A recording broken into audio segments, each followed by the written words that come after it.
ኢየሱስ ሃሌሉያ ሃሌሉያ ሃሌሉያ ኢየሱስ ኢየሱስ ነዚ ተረዲ ዳዊት እንታይ ዱ ሃሌሉያ ናብ ቤት እግዚአብሔር ንኺድ ምሰሉ ንስተሓጎስ ኪሎ ሃሌሉያ ንምንታይ ኣብ ቤቱ ሓጎስ ኣሎ ኣብ ቤቱ ዕረፍት ኣሎ ኣብ ቤቱ ሰላም ኣሎ ኢየሱስ ሃሌሉያ ሃሌሉያ ሃሌሉያ ኢየሱስ ኢየሱስ ኢየሱስ ኢየሱስ ፍቅርኻ ኢየሱስ ፍቅሪ ኢየሱስ ሃሌሉያ ኣብ መስቀል ክመውት ንዓና ፍቅሪ ኢየሱስ ሃሌሉያ ሎሚ እውን እግዚአብሔር ፍቅሪ እናክንዝምረሉ ኢና ሃሌሉያ ኢየሱስ ሃሌሉያ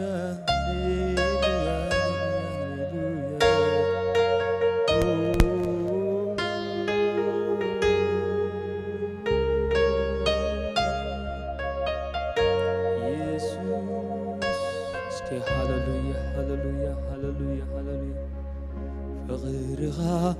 መግለፂ የብሉን ካርያይ ፍቅርኻ መግለፂ የብሉን ካርያይ ፍቅርኻ መግለፂ ሪከቦን ካርያይ ፍቅርኻ መግለፂ ሪከቦን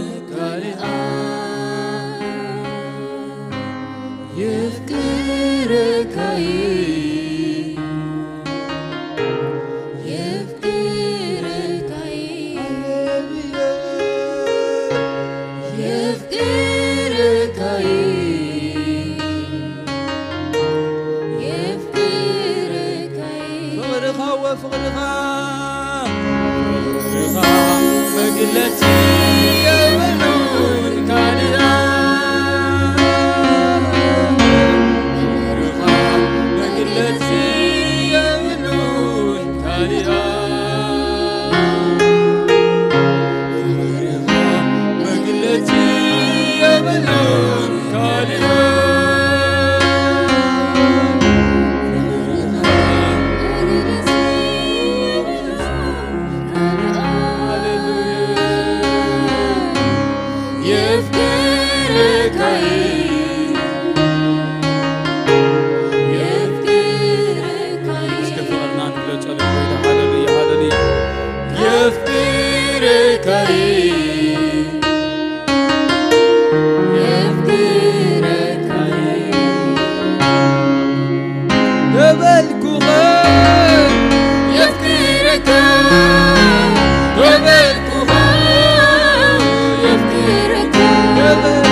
هاللويا اسكافنا خفيتنا نبارك هاللويا فور خايس كنقول هاللويا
ካልየ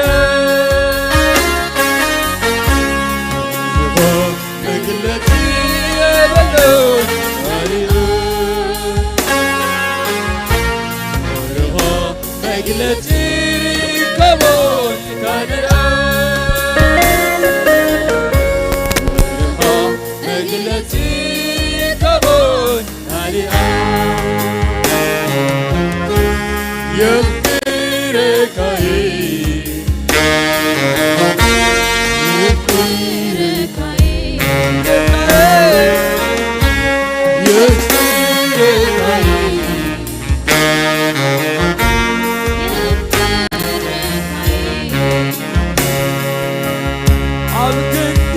ፈተውቱ ዝሞቴ ምናልባት ዓይኔ ተሳለ ኣብ ክንዲ ፈተውቱ ዝሞቴ ምናልባት ዓይኔ ተሳለ ኣብ ክንዲ ጸላቶ ዝሞት ሰይጣ ኢየሱስ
ፍቱ ፍቱ ዘብለካ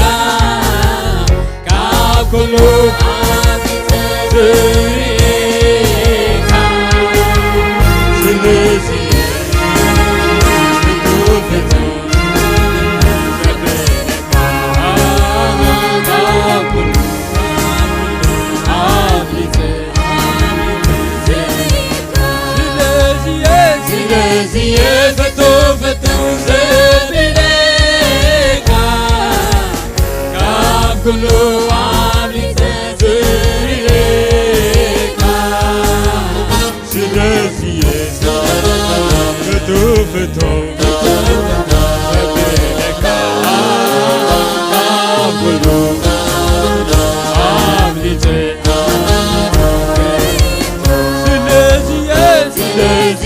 ፍቱ ፍቱ ዘብለካ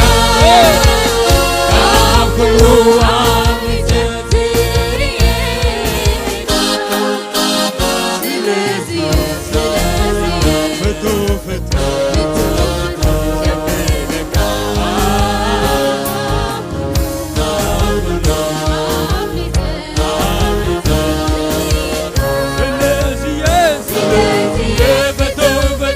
ዘብለካ ካብ ኩሉ ኣብሊፀ ዝርኤካ ስለዚ ፍቱ ፍቱ ዘብለካ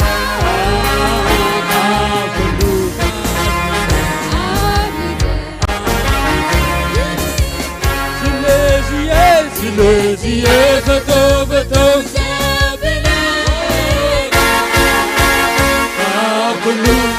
ኣብሊፀ ዝርኤካ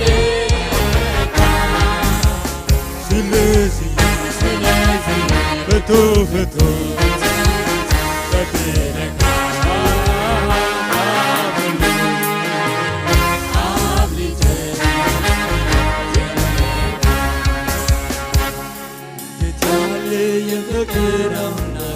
እንዴት ያለ የፍቅር አምላክ ነህ እንዴት ያለ የፍቅር አምላክ ነህ ኦ ጌታ አይቶ በላይ እንዴት ያለ የፍቅር አምላክ ነህ እንዴት ያለ የፍቅር አምላክ ነህ እንዴት ያለ የፍቅር አምላክ ነህ ኦ ጌታ አይቶ በላይ እንዴት ያለ የፍቅር አምላክ እንዴት ያለ የፍቅር አምላክ እንዴት ያለ የፍቅር አምላክ ኦ ጌታ አይቶ በላይ አትገመትም አትገመትም አይቶ በላይ አትገመትም አይቶ በላይ አትገመትም ኦ ጌታ የፍቅር አምላክ አትገመትም አትገመትም አይምሮ በላይ አትገመትም ኦ ጌታ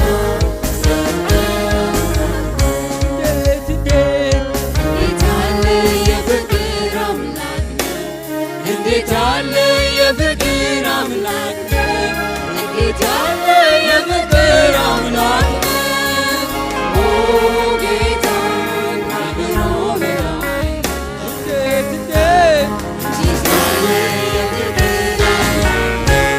እንዴት ያለ የፍቅር አምላክ እንዴት ያለ የፍቅር አምላክ ኦ ጌታ አይምሮ በላይ አትገመትም አትገመትም አይምሮ በላይ አትገመትም ከአይምሮ በላይ አትገመትም አይምሮ በላይ ኦ ጌታ የፍቅር አምላክ አትገመትም አይምሮ በላይ አትገመትም አይምሮ በላይ አትገመትም አይምሮ በላይ ኦ ጌታ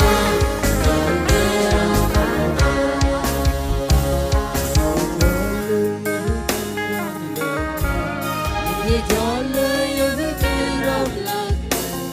እንዴት ያለ የፍቅር አምላክ ኦ ጌታ እንዴት ያለ የፍቅር አምላክ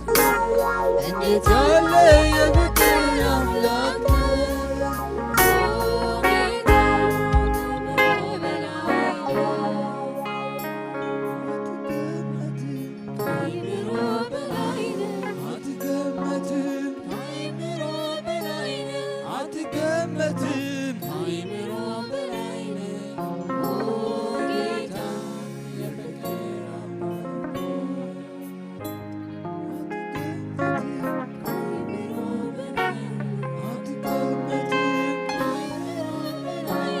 አትገመትም አይምሮ በላይ ኦ ጌታ የፍቅር አምላክ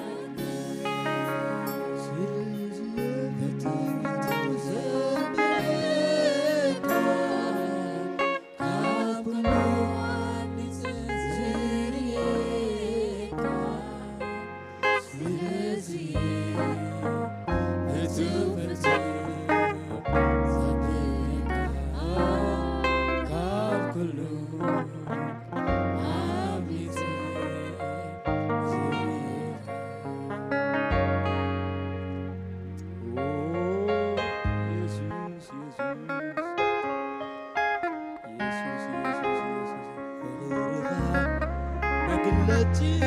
የብሉን ካንዮይ መግለጭ የብሉን ካንያ መግለጭ ርከቦን ካንያ መግለጭ ርከቦን ካንያ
ኢየሱስ ፍቅሪ ሃሌሉያ ንሕና ቤደርና ጎይታ ግን ካውልዕልና ሃሌሉያ ማካራ ንሕና ብዝኽከውን ኣይግባእናን እዩ ብፍቕሪ ግደዋቢልና ልሕዋት ሃሌሉያ ቃል ኣምላኽ ነዚዩ ሃሌሉያ ኣይብሓይና ይፍለጥና መንፈሱ ኢሉ ሃሌሉያ በመንፈሱ ደዋቢልና ልሕዋት ሃሌሉያ ሓንቲ እኳን ምክሓል ነገር የለን ኩሉ ካብን ብውን ኢየሱስ ሃሌሉያ ክብሪ ክብሪ ክብሪ ክብሪ ክብሪ ነዚ ጎይታ እዚ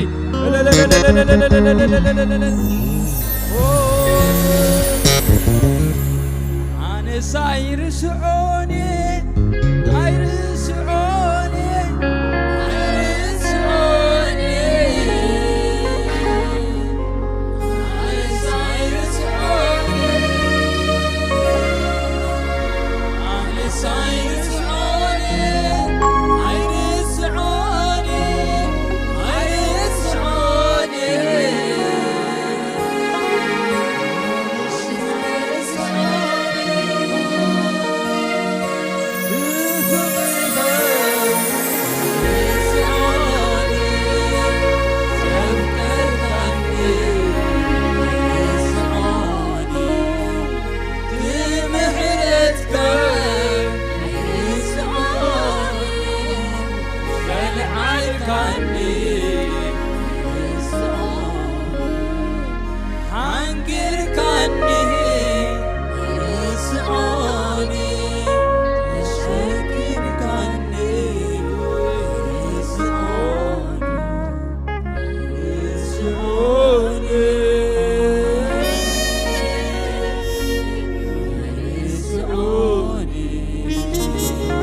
ያለ የፍቅር አምላክ ነህ ኦ ጌታ ከአይምሮ በላይ ነህ አትገመትም አትገመትም ከአይምሮ በላይ ነህ አትገመትም ከአይምሮ በላይ ነህ አትገመትም ከአይምሮ በላይ ነህ ኦ ጌታ የፍቅር አምላክ ነህ ከአይምሮ በላይ ነህ ከአይምሮ በላይ ነህ አትገመትም ከአይምሮ በላይ ነህ ኦ ጌታ የፍቅር አምላክ ኢየሱስ ናይ ግነት ሃሌሉያ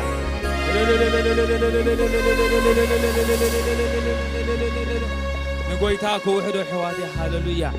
24 ሰዓት እውን ተምለኽናዮ ንጎይታ ክውሕዶ እዩ ሃሌሉያ ኢየሱስ ክምለኽ ኣይደኽመናን እዩ ሎሙን ሃሌሉያ ኢየሱስ ሃሌሉያ ሃሌሉያ ሃሌሉያ ኣምልኾና ቀጻሊ ሃሌሉያ ሕጂ ድማ ንጎይታ ክዝምር እየ ክንብሎ ኢና ሃሌሉያ ኢየሱስ ኢየሱስ ሃሌሉያ ሃሌሉያ ሃሌሉያ ሃሌሉያ ኦሆ ኢየሱስ ኢየሱስ ኢየሱስ ኢየሱስ ኢየሱስ ሃሌሉያ ሃሌሉያ ሃሌሉያ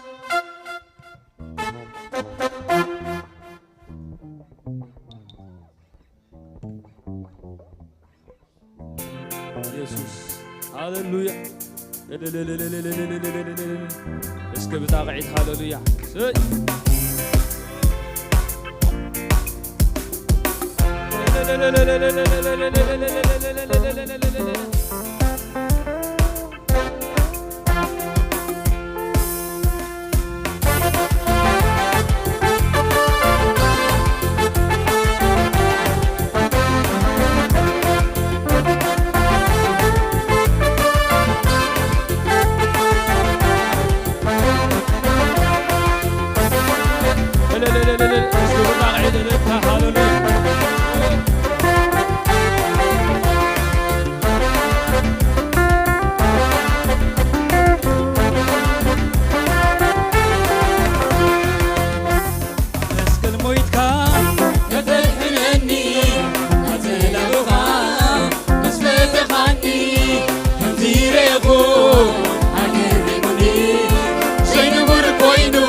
حيال بالغاية حيلي فنولي كزمر الكاي كزمريه كزمريه أي فرتنا كزمريه كزمريه كزمريه أي فرتنا كزمريه كشبشبيه كشبشبيه كشبشبيه أي فرتنا كعلنيه كعلنيه كعلنيه أي فرتنا يزمر الكاف يستعزل بخوف ومسكنك ومسكنك ومسكنك ومسكنك ومسكنك تبارك تبارك تبارك تبارك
ዘለኹ ኣመስግነካ ኣመስግነካየ ኣመስግነካየ ኣመስግነካየ ኣመስግነካየ ክዝምረልካ ክዝምረልካየ ክዝምረልካየ ክዝምረልካየ ክተኸዓልካ ክተኸዓልካየ ክተኸዓልካየ ክተኸዓልካየ ክሽብሽበልካ ክሽብሽበልካየ ክሽብሽበልካየ ክሽብሽበልካየ ክሽብሽበልካየ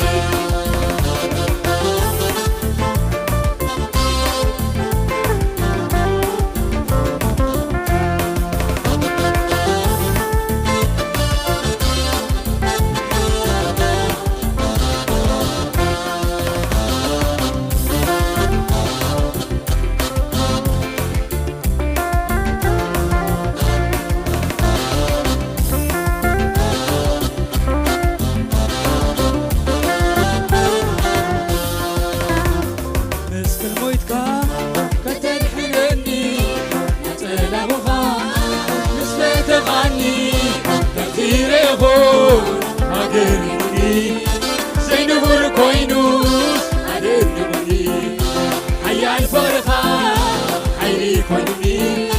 ከዘምረልካ የግርመኸኒ ኣብ መስቀል ሞይትካ ከተድሕነኒ ነፀላኹኻ ምስ ፈተኻኒ ተኽቲረ ይኹን ሃገርኒ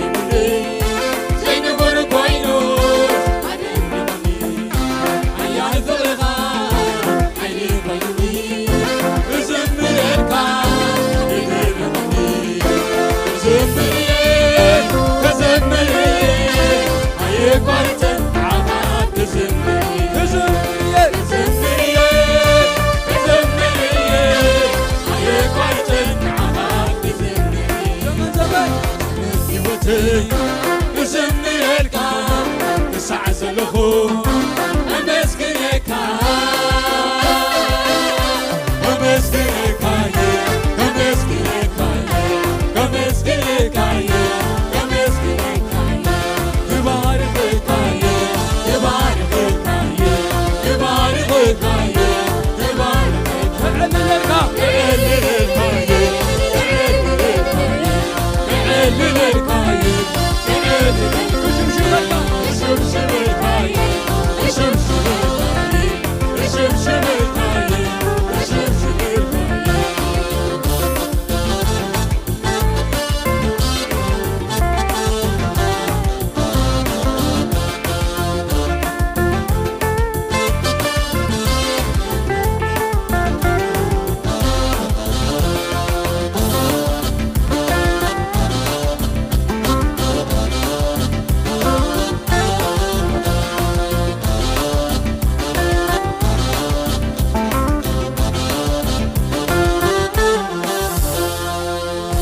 ሓጢኣትኒ ዓለም እትርሕገንሽን ኣምላኽ ክልኻ ኣምላኽ ክልኻ ዓቤት ትዕግስቲ ሓጋን ሓቢሮም ክፃረሩኻ ክፃረሩኻ ኣነ ክኸብር ተዋረድካለይ ዓሳር መከራ ፀገብካ ስለይ እተፀብቆ ሰሜን ዓለመይ እተፀብቆ ሰሜን ዓለመይ ዘመን ህይወተይ ክዝምረልካ ክሳዕ ዘለኹ ኣመስግነካ ኣመስግነካየ ኣመስግነካየ ኣመስግነካየ ኣመስግነካየ ክዝምረልካ ክዝምረልካየ ክዝምረልካየ ክዝምረልካየ ክዝምረልካየ ክዕልለልካ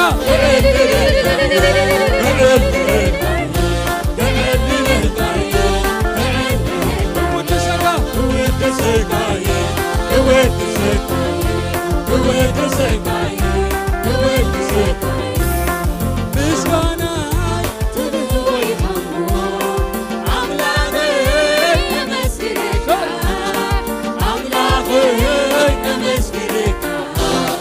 ምስጋናይ ምስጋናይ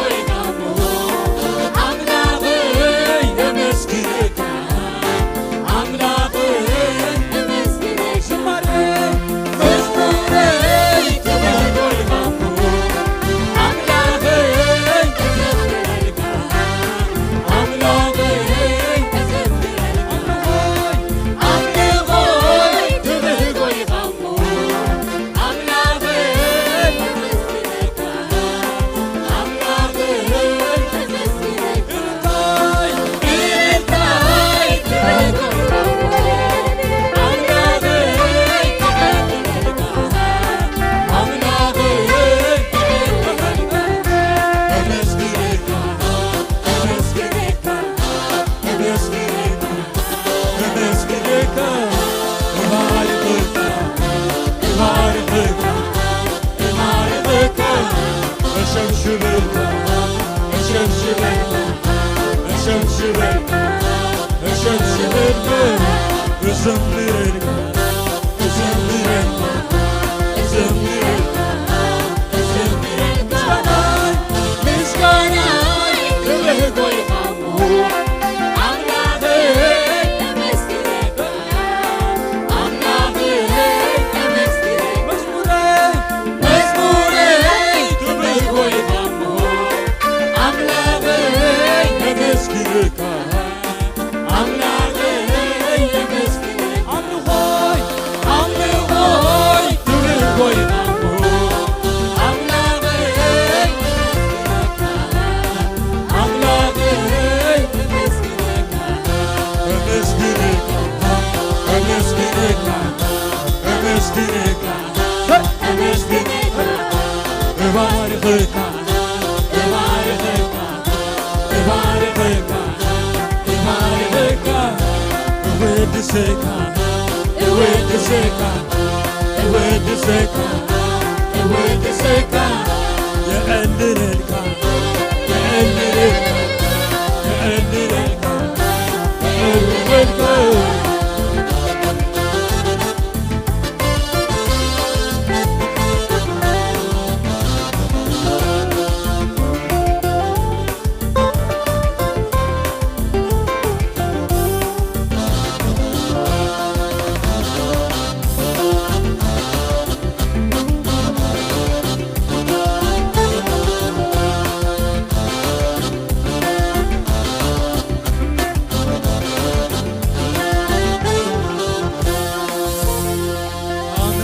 የተነሳ ታሪክ ያለውን እኔ ምስጋና የቆመልኝ ከጎኔ ክብሬን ስሜ ብጥልልኝ እርዳት በሉኝ በጠላቴ ጽኑ ሥራ የተፈታ ሆነልኝ የእሱ ውለታ አለብኝ የእሱ ውለታ አለብኝ አትታሰቡኝ የእሱ ውለታ አለብኝ የእሱ ውለታ አለብኝ አትታሰቡኝ የተነሳ ታሪክ ያለውን እኔ ምስጋና የቆመልኝ ከጎኔ ክብሬን ስሜ ብጥልልኝ እርዳት በሉኝ በጠላቴ ጽኑ ሥራ የተፈታ ሆነልኝ የእሱ ውለታ አለብኝ የእሱ ውለታ የእሱ ውለታ አለብኝ አትታሰቡኝ የእሱ ውለታ አለብኝ የእሱ ውለታ አለብኝ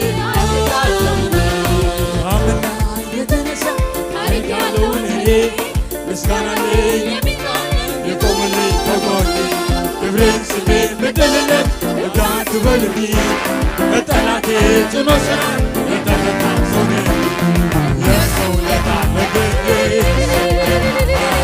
የእሱ ውለታ አለብኝ አትታሰቡኝ የእሱ ውለታ አለብኝ የእሱ ውለታ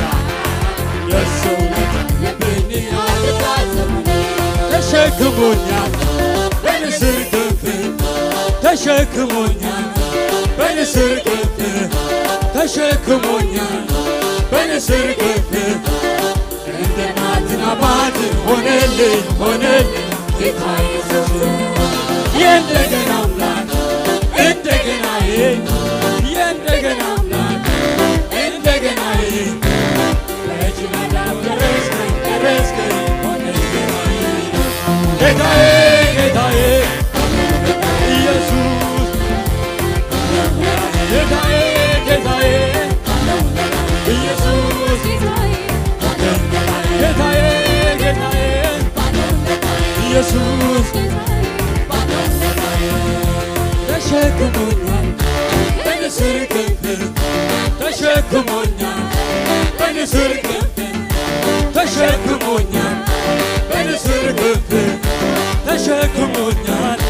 በንስር ክንፍ ተሸክሞኛል በንስር ክንፍ ተሸክሞኛል በንስር ክንፍ እንደናትና አባት ሆነልኝ ሆነልኝ ጌታ ኢየሱስ የእንደገና አምላክ እንደገናዬ የእንደገና አምላክ እንደገናዬ ቀረስከኝ ቀረስከኝ ጌታዬ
ምስጋና አለኝ የቆመልኝ ከጎኔ ክብሬን ስሜን እንዳትበሉኝ ከጠላቴ ታሶልኝ የሱ ውለታ አለብኝ የሱ ውለታ ታሶልኝ የሱ ውለታ አለብኝ ተሸክሞኛል በንስር ክንፍ ተሸክሞኛል በንስር ክንፍ ተሸክሞኛል በንስር ክንፍ በንስር ክንፍ ተሸክሞኛል በንስር ክንፍ ተሸክሞኛል በንስር ክንፍ ተሸክሞኛል በንስር ክንፍ እንደ እናትና አባት ሆነልኝ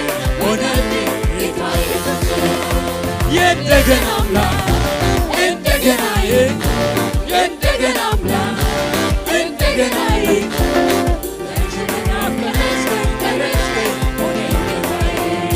ጌታዬ ጌታዬ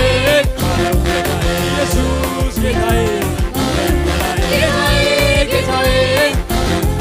ኢየሱስ ጌታዬ ጌታዬ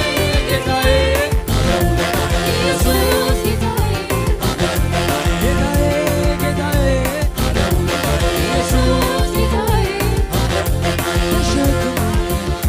በንስር ክንፍ ተሸክሞኛል በንስር ክንፍ ተሸክሞኛል በንስር ክንፍ ተሸክሞኛል በንስር ክንፍ ተሸክሞኛል በንስር ክንፍ እንደገና አባት ሆነልኝ ጌታ ኢየሱስ የእንደገና አምላክ እንደገናዬ የእንደገና አምላክ እንደገናዬ የእንደገና አምላክ እንደገናዬ ቀረስከኝ ሆነኝ ጌታዬ ጌታዬ ኢየሱስ ጌታዬ ጌታዬ ጌታዬ ኢየሱስ ጌታዬ ጌታዬ ጌታዬ ኢየሱስ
እልልታ ዘለና ሁሉ ጭብጨባ ዘለና አምልኾ ዘለና ንዑ ይኹን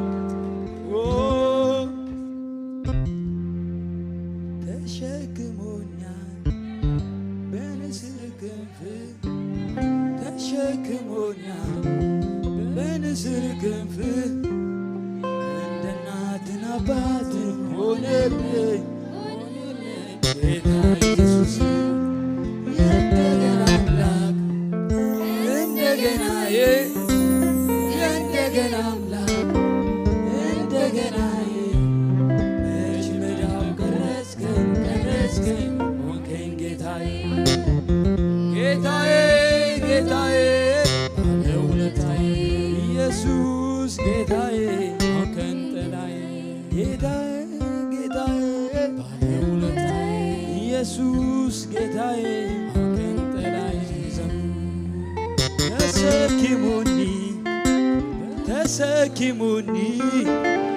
ተሰኪሙኒ ማያያያያያያ ተሰኪሙኒ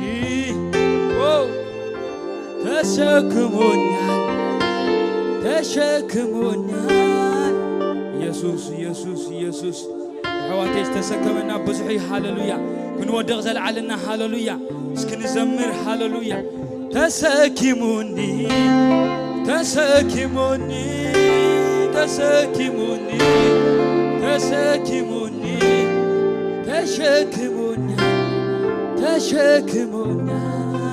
ተሸክሞኛል በንስር ክንፍ እንደ እናትና አባት ሆነልኝ ተሸክሞኛል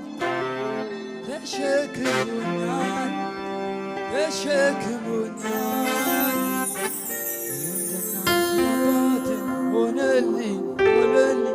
ጌታ ኢየሱስ ናይ እንደገና አምላክ ናይ እንደገና አምላክ ናይ እንደገና አምላክ ናይ እንደገና አምላክ ኢየሱስ መች ከመዳፍ ቀረስከኝ ሆንከኝ ጌታዬ ጌታዬ ጌታዬ ኢየሱስ ጌታዬ ኃጢአትና ዓለም እተርሕገንሸን አምላክ ኣለኻ አቤት ትዕግስቲ ሓጣን ሓቢሮም ክጻረሩኻ ኣነ ክኸብር ተዋረድናለይ ሓሳር መከራ ክተጸብቆ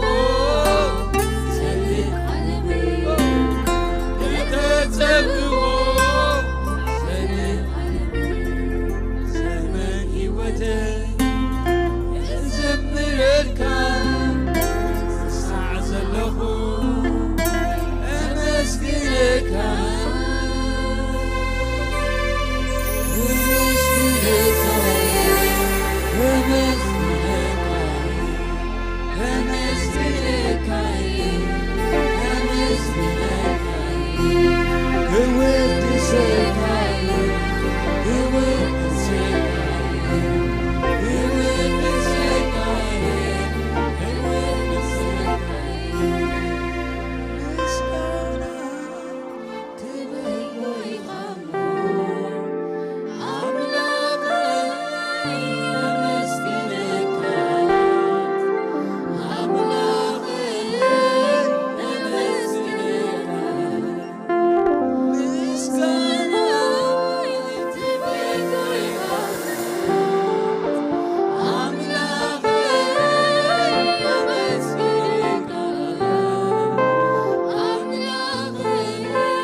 ተሰኪሙኒ በንስር ክንፍ እንደ እናትና አባት ሆነልኝ ጌታ ኢየሱስ የእንደገና አምላክ እንደገናዬ የእንደገና አምላክ እንደገናዬ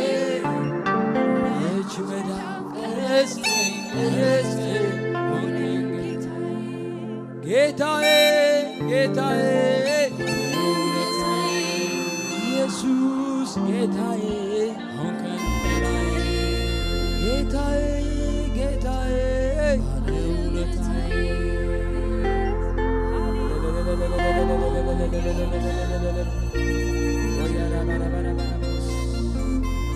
ዝተሰከመ ሰብ እስክለሎም ሃሌሉያ እስኪ ነዚ ጎይታ እዚ ሃሌሉያ ተሰኪምኒ ዝብል ሃሌሉያ ኣብ ዝበፅሕና ኻዊ ሃሌሉያ ናይ መወዳእታ እስኪ ሃሌሉያ ተሸክሞኛል በንስር ክንፍ ተሸክሞኛል በንስር ክንፍ እንደ እናትና አባት ሆነልኝ ጌታ ኢየሱስ የእንደገና አምላክ እንደገናዬ የእንደገና አምላክ እንደገናዬ የእንደገና አምላክ እንደገናዬ እጅ መዳፍ ቀረጽከኝ ሆንከኝ ጌታዬ ጌታዬ ጌታዬ ኢየሱስ ጌታዬ ጌታዬ ጌታዬ ኢየሱስ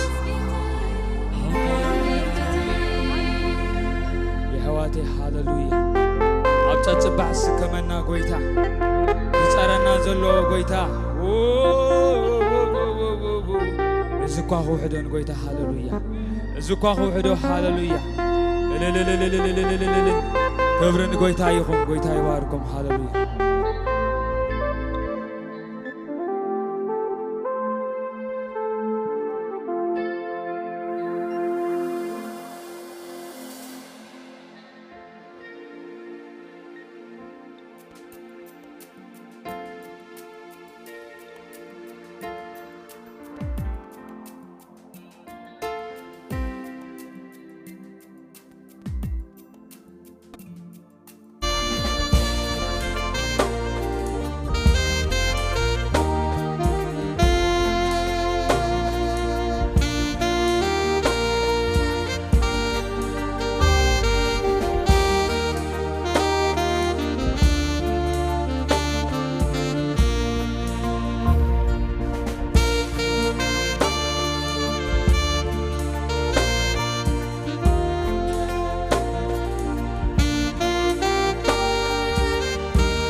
ኢየሱስ ክርስቶስ ሽም ተመስገን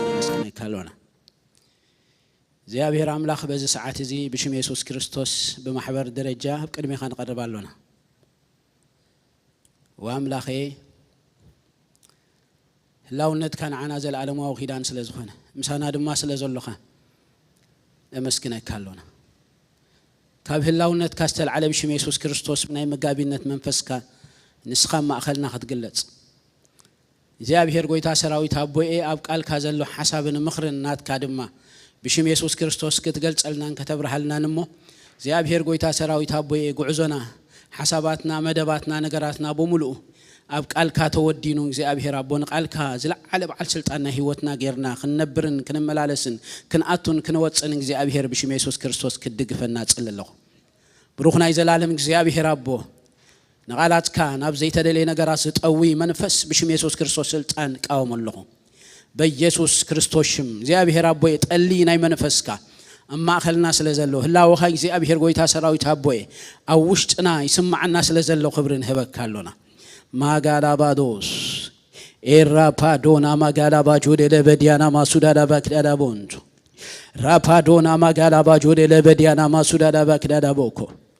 ሮፐለ በያላባ ዶና ማጋላባ ጆለ ለበዲያና ማሱዳዳ ባክዳዳ ቦንጆ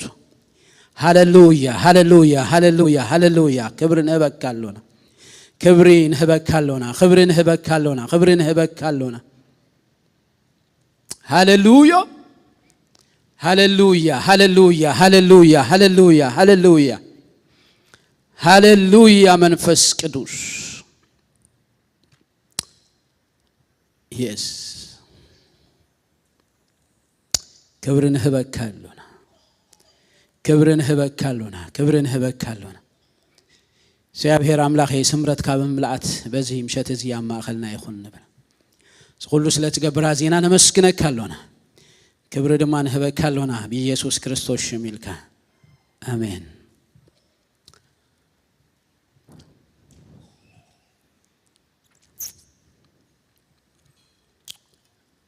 እግዚአብሔር ይመስገን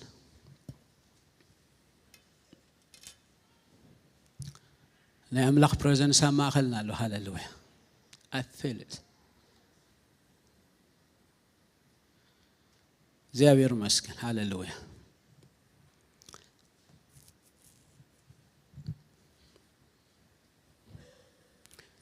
ሃሌሉያ አንተይ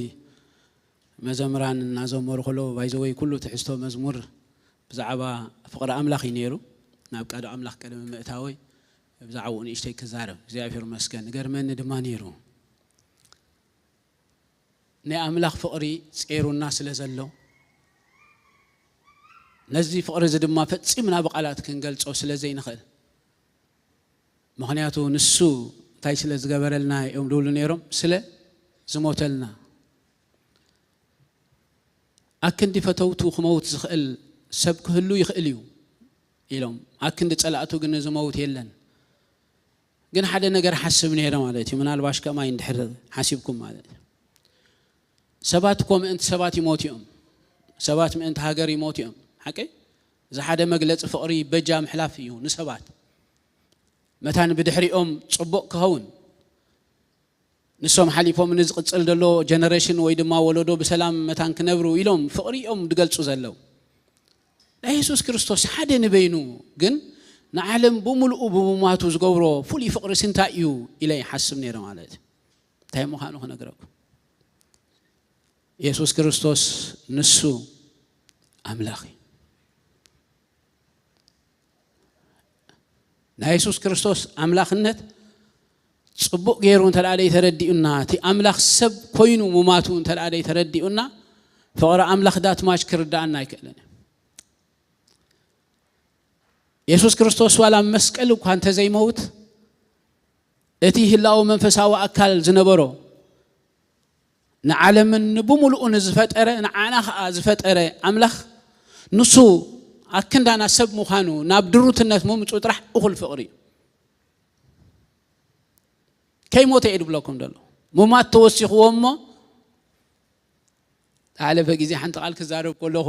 ኣብ ሓደ ቦታ እንዳገልገልኩ ከምኡ ብሎም ነይረ ዛ ቃል እዚኣ ምጥቃመይ እውን ንዓኻትኩም ምሕረት ሓትት ኣለኹ እዚ ነገራት እዚ ምሕሳብካ ጥራሕ እግዚአብሔር መስገን ወይ ድማ ምርዳእካ ጥራሕ ፌንቲ ክትወፀ ገብረካ just ፌንቲ በቃ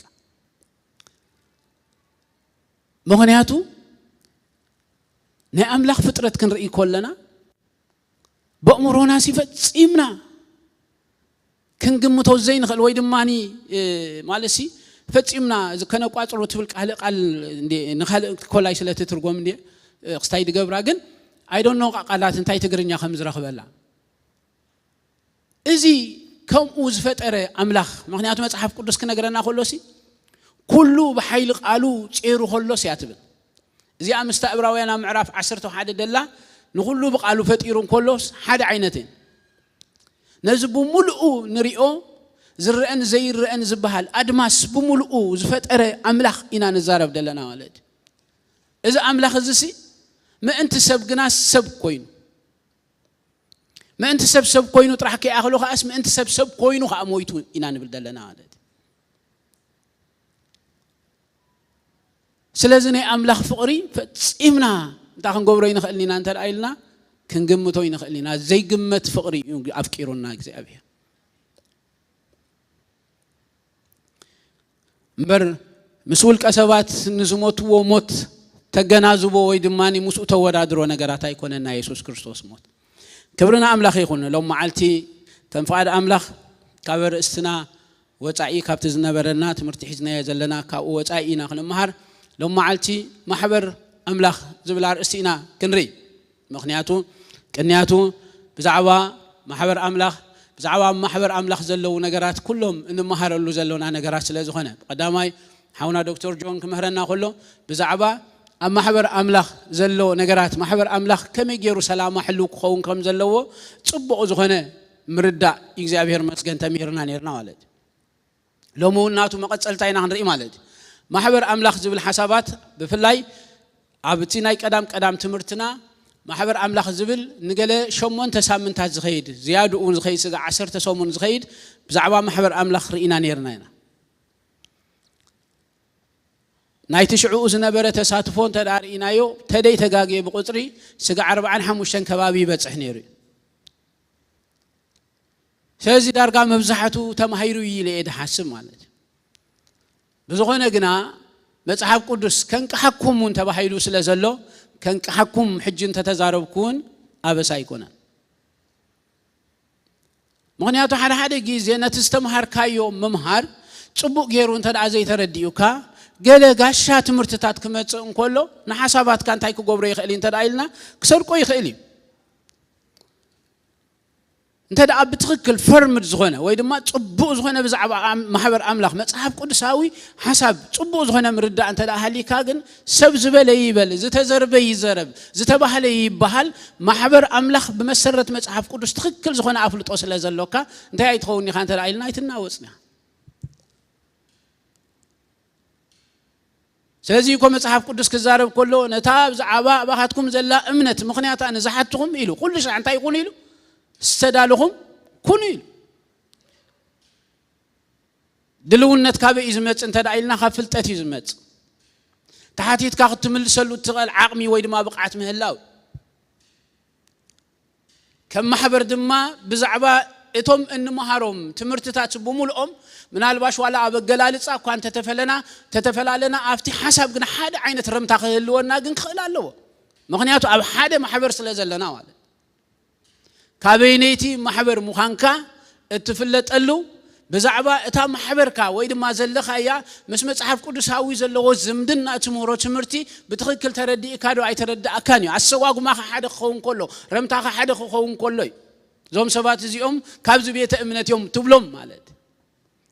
that's why كابز تفلالي بوتا زمصانا سبات ስለዝኾና ማሕበር አምላኽ ንኹላትና ቀሪጽ አመታን ከተውጽ በቶም ኣብ ማሕበር ውሽጢ ዘለው ዓቅሚ ናይ ሰባት ባታቶም ዝተዳለወ ናይ ምሕሮ ጊዜ ቀዳም እንማር ሁሉ ሰብ በዚ መስርሕ እዚ ክሐልፍ ስለዘለው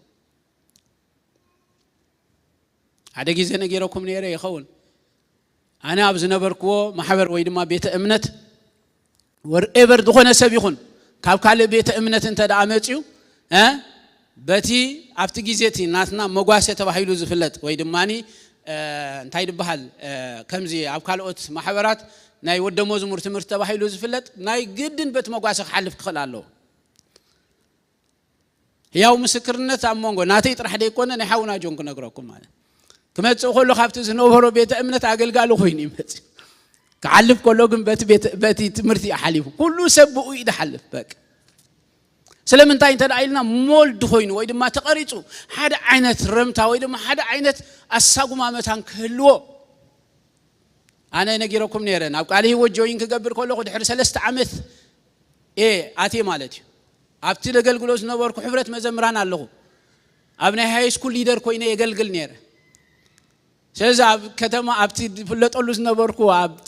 ኣብቲ ጊዜቲ በአገልጋሊ ዝፍለጥ ኢንጂነር ሚካኤል ኩሉ ሻዕድ ዝክራ አላ ማለት እዩ ናይ ሃይ ስኩል እንዳገልገልኩ ከለኹ ብዙሕ ጊዜ ቃል አምላኽ ገልግል ስለ ዝነበርኩ ኣብ ዳዕባይ ዝነበረና ፕሮግራም ኣብኡ ይድፈልጠኒ እንታይ ድብለካ ነረ ብለኒ ክገልጸሉ ማለት ብዙሕ ጊዜ ቃል አምላኽ ከገልግል ከለኹ ኣዝየ ቁንጽብ ንሽተይ ገለኻ ስለ ዝነበርኩ ዛቆል ዓዚ ኣኸሚከራ ነዚ ቃል አምላኽ ትርኢ ድብለካ ነረ ብለኒ ነይሩ ማለት አገልጋሉ ከለኹ ጆይን ገይረ ግን በቲ ናይቲ ጊዜ ተወደ መዝሙር ዝባሃል መጓተ ዝባሃል ሓሊፍ ንሕና ሁላትና ኢና ንማር አገልገልቲ ኮላ ሁላትና ኢና ንማር ኣብዛ ናይ ቀዳም ናይ በሐቂ ነግረኩም ደሎ ገሊኦም በጊዜ ምጥዓም ሰባት ዘይማሃሩ እንተዳለይ ኮይኖም እቶም መምሃራን ንባዕልና ሁላትና ኢና ንማር ማለት ሁላት አኡ ናብቲ ናይ ፍርቂ ሰዓት ናይ ሩዕ ሰዓት ደሎና ሁሉ ኢና ንዘራረብ ማለት ናብ ሓደ ሓሳብ ናብ ሓደ መረዳእታ ካነመጽ ምኽንያቱ ከም ማሕበር ሓደ ዝኾነ መረዳእታ መታን ክህልወና ኣብኡ ብዛዕባ ማሕበር ድብል ትምባር ሰፊሕ ዝኾነ ትምህርቲ ተማሂርና ነርና ኢና ስለዚ ንገሊኻትኩም መታን ከዘክረኩም መታን ከንቀሓኩም ዝብሉ ሓሳባት እዩ ብዛዕባ እዚ ነገራት እዚ ክንዛረብ ኮለና እምበኣር መጀመርታ ንሪኦ ማሕበር መንያ ዝብል ወይ ድማ ማሕበር ኣምላኽ መንያ መጽሐፍ ቅዱስ ዝብሎ ብዛዕባ ማሕበር ኣምላኽን ሓደ ጊዜ አባይታ ብንሪኦ ነገራትን ወይ ድማ ብንጽለዎ ነገራትን ንማሕበር አምላኽ ካብ መጽሐፍ ቅዱስ ወጻኢ መረዳእታ ክህልወና ይኽእል ማሕበር አምላኽ ድኾነ ትካል ኣይኮነትን ምናልባሽ ንመጸዋዕታ መታን ከጥዕም መንግስታዊ መሓውር እንኮላይ ስለ ዘለዋ መንፈሳዊ ትካል ተባሂላ እንተ ተጸውዕት ግን ከምዚ ካልኦት ሰባት ዘቁምዎ ትካላት ኣይኮነትን ማሕበር አምላኽ ኣብ መጽሐፍ ቅዱስና ብብዙሕ ነገራት ተመሲላ ኣላ ካብ 5-6 ንላዕሊ ኣብ መጽሐፍ ቅዱስና ተመሲላ ኣላ ከም ቤተሰብ ድብል ምሳሌ ኣሎ ከም ህንጻ ዝብል ምሳሌ ኣሎ ብዙሕ ዓይነት ምሳሌ ትረኽቡ ኢኹም ማለት ንመንነት ግን ኣብ መጽሐፍ ቅዱስና ተጽሒፉ ዘሎ ሓንቲ ሓሳባት እንተ ዳውሲድና ግን ማሕበር አምላኽ ንሳ ስጋ ክርስቶስ ማሕበር አምላኽ ስጋ ክርስቶስ ያይልና እንተ ዳ ተረዲኡና እንታይ ማለት ምዃኑ መጀመርታ ክነግረኩም ኣብ መጽሐፍ ቅዱስና ማሕበር ክርስቶስ እያ ብዝብል ወይ ድማ እዚ እያ ብዝብል ሓሳባት እቶም ካልኦት ብምሳሌያዊ ተገሊጾም ዘለው ቃል ብቃሉ እያ ድብል ነገራት ኣይኮኑን ተገሊጾም ዘለው ለምሳሌ ቤተሰብ ንዝብል ሓሳባት ክንወስድ እንኮለና ካብ ኤፌሶን ኢና ንርኢ ማለት እዩ ንሕና ስድራ ቤቶም ንመን ንኣምላኽ ስድራ ቤቶም እቶም ቅዱሳን ቤተሰቡን ማና አምላኽ ኢናን ዝብል ሓሳባት ነዚ ነገራት እዚ ክንዛረብ ኮለና ማሕበር አምላኽ እንታይ አንተ ዳኢልና ሓንቲ ፋሚሊያ ኢልና ከም ምሳሌ ንጥቀመሉ ኢና እያ ብዝብል ብትክክል ተገሊጹ ዘሎ ሓሳባት ግን ተዳሪኢና ግን ንሳ ስጉኡ እያ እሳ ስጉኡ እያ ክብል እንከሎ መጽሐፍ ቅዱስ እንታይ ማለት ምዃኑ ክነግረኩም ምስ ካልኦት ናይ መጽሐፍ ቅዱስ ሓሳባት ብምግንዛብ እንተ ዳሪኢና ማለት ስለዚ ብዛዕባ ማሕበር ኢልና ክንዛረብ ኮለና ሽዑኡ ኣብ ማሕበር ዘሎና ግደ ኣብ ማሕበር ዘሎና ብጽሒት ኣብ ማሕበር ዘለና ተሳትፎ ኣብ ማሕበር ዘሎና ነገራት ብሙሉኡ እንታይ ኣይንኸውንና እንተ ዳኢልና ጓኖት ኣይንኸውንና ሓደ ጊዜ ብዝተፈላለየ ነገራት ብዝጸንሐ ልምድታት ንዝግበሩ ንጥፈታት ብሙሉኦም ንማሕበር አምላኽ ናይ ሰብ ትካል ጌርና ስለንወስዳ ወይ ድማ ናይ ሰባት ትካል ጌርና ስለንወስዳ ሓደ ጊዜ ኣብ ማሕበር ጓነት ኮይኑ ስማዓና ይኽእል እዩ ከምኡ ዓይነት ስምዒታት ከንሕድር ንኽእል ኢና ማለት እዩ ማሕበር አምላኽ ንዋላ ሓደ ይትብጽሖ ንዋላ ሓደ ይትርሕቆ ንዋላ ሓደ ይትቀርቦ ንዋላ ሓደ ከኣኒ ፍሉይ ነገራት ኣይኮነትን ማሕበር አምላኽ ንመን እያ ትብጽሖ እንተ ዳኢልና ንኹሉ እያ ትብጽሖ كم مالت مخانو نقراكم نوال حدا بفولي تبصحون نوال حدا خا بفولي ترحقو ايكونتن ማሕበር አምላኽ ንኹላትና ማዕረያ መጽሐፍ ቅዱስ ከዛረበና ከሎ ኣብ ኤፌሶን ቀዳማይ ምዕራፍ فقد 22-23 كم زيلو نبزلو خا ኣብ ትሕቲ ኣጋሩ ኣግዞ ኣብ ልዕሊ ኩሉ ርእሲ ምእንቲ ክኸውን ድማ ነታ ማሕበር ወፈዮ ሽዑ እንታይ ኢሉ ንሳ ከዓ ስጋኡ ናይቲ ኩሉ ኣብ ኩሉ ዝመልእ መልኣቱ እያ ስለዚ ብዛዕባ እታ ኣድማሳዊት ዝኾነት ማሕበር የድዛረብ ደሎ ብዛዕባ እታ ዩኒቨርሳል ዝኾነት ማሕበር ኣምላኽ ማሕበር ኢሉ ዝፈልጣ የድዛረብ ደሎ ነዚኣ ክዛረብ ከሎ እንታይ ኢሉ መሲልኩም ንሳ ስጉኡ እያ ኢሉ ስለምንታይ ስጉኡ ኢሉ ከም ዝተዛረበ ክነግረኩም ናይ ኢየሱስ ክርስቶስ ስጋ as a person ናቱ ናይ ገዛ ርእሱ ከም ፍጹም ሰብ ስጋ ዝበሃል ኣለዎ ኣብ ምድር ክመላለስ እንከሎ ኢየሱስ ክርስቶስ እንታይ ለቢሱ ይመጽ እንተዳይልና ስጋ ለቢሱ ይመጽ ወይ ድማ ሰብ ይኮይኑ ምእንቲ እዚ ከም ቤተ እምነት ብዛዕባ ኢየሱስ ክርስቶስ ዘሎ ምርዳእና ወይ ድማ እምነትና ኢየሱስ ክርስቶስ ፍጹም ኣምላኽ ፍጹም ሰብ ምዃኑ ንኣምን ግን ሓደ ነገር ክነግረኩም ሰብ ምዃን ኢልና ክንዛረብ ኮለና ኢየሱስ ክርስቶስ ሰብ ኮይኑ ኢልና ክንዛረብ ኮለና እቲ ፍጹም ሰብ ምዃንና ኢየሱስ ክርስቶስ ከም ሰብ መንፈስን ነፍስን ስጋን ከም ዝነበሮ ኢና ንምህር ንሰብ ዝገልጾ መንነት እምበኣር እንታይ እንተዳይልና ስጋ እንኮላይ ምህላዊ ካብ ስጋ ወፃኢ እንድሕር ኮይኑ ሰብ ከምቲ ካልኦት ዝጽውዕዎ መንፈስ ተባሂሉ ይጽዋዕ ስለዚ ኣብ ዕብራውያን ምዕራፍ 12 እቲ ኣቦ መናፍስቲ ተባሂሉ ደሎ ማለት ቶም ካብ ስጋ ዝወጹ ሰባት ወይ ድማ ብሞት ካብዛ ምድሪ ዝሓለፉ ሰባት ዝቕጽል ህላውኦም እቲ ህላውኦም ካብ ስጋ ስለ ዝወጹ ሰባት ደይኮኑስ መንፈስ ተባሂሎም እዮም ዝጽውዑ ኣብ ስጋ እንተዳ ሃልዮም ግና እዚ ኩሉ ኩለንትናዊ ናይ ሰብ ተባሂሉ ተጸውዒ ደሎ ብጥቕልል ክጽዋዕ ከሎ ግን ሰብ ይበሃል ማለት ስለዚህ ኢየሱስ ክርስቶስ ኣብ ምድሪ ከም ሰብ ኮይኑ ክመላለስ እንከሎ ስለምንታይ ኢየሱስ ክርስቶስ ሰብ ኮይኑ ዝብሊና ክንምልስ ዘለና ማለት ነዛ ነገራት ክትርዳእና እንተ ዳ ክትክእል ኮይና እምበኣር ሓደ ነገራት ክነግረኩም ናይ ኩላትና ከም ሰብ ቀድሚ ውድቀት ናይ ጽቡቕ ነገራት ንናይ ኣምላኽ ተስፋ ንናይ ኣምላኽ ነገራት ወኪል ድሕሪ ውድቀት ድማ ንሕማቕ ነገራት ንመርገም ንኻልእ ነገራት ድማኒ ወኪል ናይ ሰባት መን እንተ ዳ ኢልና ኣዳም ኣምላኽ ንሰብ ክፈልጦ ከሎ ብኣዳም ስለ ዝፈልጦ ኣዳም ኃጢአት እንተ ዘይገብር ነይሩ ራእዩ ንሕጂ እምበኣር ኣዳም ኃጢአት እንተ ዘይገብር ኣዳም በደል እንተ ዘይብድል ኣዳም ትእዛዝ እግዚአብሔር እንተ ዘይፍርስ ነይሩ ኢየሱስ ክርስቶስ ሰብ ምዃን መድለየዶ መድለየዶ ኣይ መድለዮን ኣይ መድለዮን ባርዚ ኣሕጂ ኸረዳእኩ ኣዳም ኃጢአት እንተ ዘይገብር በኣዳም ኣቢሉ ድማ ሰብ እንተ ዘይእብስ በአዳም አቢሉ ድማ ሰብ ዝበሃል መጸውዕ ዘለዎ እንተ ደይወድቕ ምምጻና ኢየሱስ ክርስቶስን ሰብ ምዃንና ኢየሱስ ክርስቶስን ኣይመድለየን ነይሩ ስለዚህ ኢየሱስ ክርስቶስ ሰብ ዝኾነ ስጋ ለቢሱ ዝመጸ ምእንቲ መን ኢና ንብል ዘለና ሕጂ እምበኣር ምእንቲ ሰብ እዩ ስለዚህ ሰብ ምዃንና ኢየሱስ ክርስቶስ ንመን እዩ ዝምልከቶ እንተ ዳ ኢልና ንሰብ እዩ ዝምልከቶ ንመን እዩ ዝምልከቶ ንሰብ እዩ ዝምልከቶ ምክንያቱ ኢየሱስ ክርስቶስ ምእንቲ ኩሉ ሰብ ስለ ዝኾነ ሰብ ምዃንና ኢየሱስ ክርስቶስ ንሰብ እዩ ዝምልከቶ ስለዚ ናባና ክንመጽእ እንከለና ኣነ ሰብ ድየ ኢልኩም ሕተቱ ኣጆኹም ሕተቱ ዋን ገዛ ርስኩም ፀገም እዩ ኣነ እንታይ ኢደ ሰብ ድየ ኢልኩም ሕተቱ ሰብ ዲኻ ሰብ ዲኺ ኢየሱስ ክርስቶስ ምእንቲ ሰብ እንተ ደኣ ኮይኑ ሰብ ምዃንካ ናይ ኢየሱስ ክርስቶስ ሰብ ምዃን ይምልከተካ እዩ ስለዚህ ኢየሱስ ክርስቶስ ምእንታኻ እዩ ሰብ ኮይኑ ኢና ንብል ዘለና ምእንታይ እዩ ሰብ ኮይኑ ኢና ንብል ዘለና ማለት ስለዚህ እቲ ሰብ ምዃንና ኢየሱስ ክርስቶስ ስጋ ምልባስና ኢየሱስ ክርስቶስ ናይ መን ሪፕሬዘንታቲቭ ኢና ንብል ዘለና ናተዩ ብብዝሒ ክንዛረብ እንከለና ናይ መን እዩ እንተ ዳ ኢልና ናትና እዩ ናይ መን ንዓለም ብምሉእ ኢየሱስ ክርስቶስ ስለ ዝሞተ ማለት ብተናጸል ክንዛረብ እንከለና ግን ናይ መን እዩ እንተ ዳ ኢልና ናተዩ ናይ መን ናይቶም ኢየሱስ ክርስቶስ ከም ናይ ብሕቲ መድኃኒኦም ገይሮም ዝተቀበልዎ ሰባት ስለዚህ እምበኣር ሰብ ምዃንና ኢየሱስ ክርስቶስ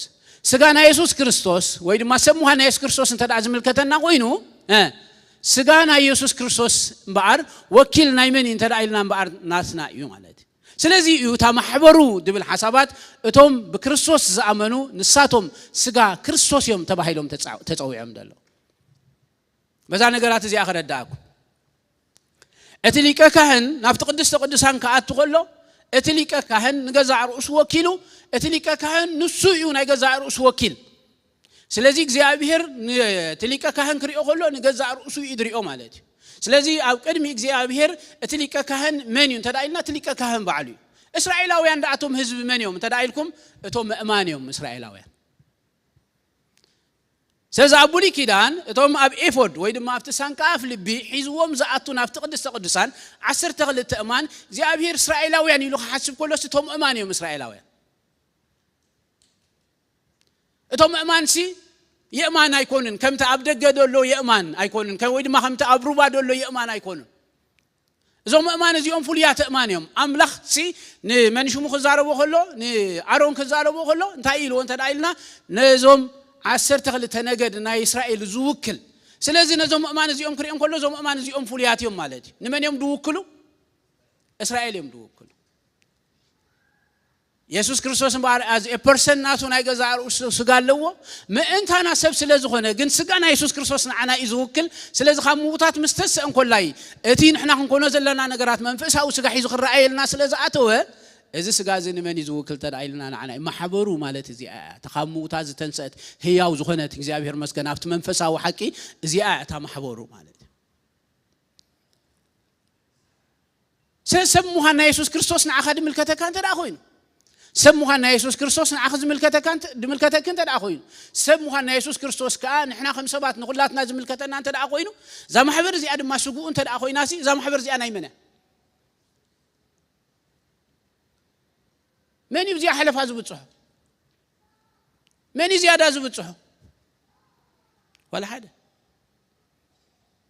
مغنياتو أب أكل نتعرف قدس كنجرنا خلو أب سجا هذا سجا زلوا أكلات مفل لا يوم من مفل لا يوم أنت أنت دايلنا فانك شنوم تراي سلزي كلاتنا حدين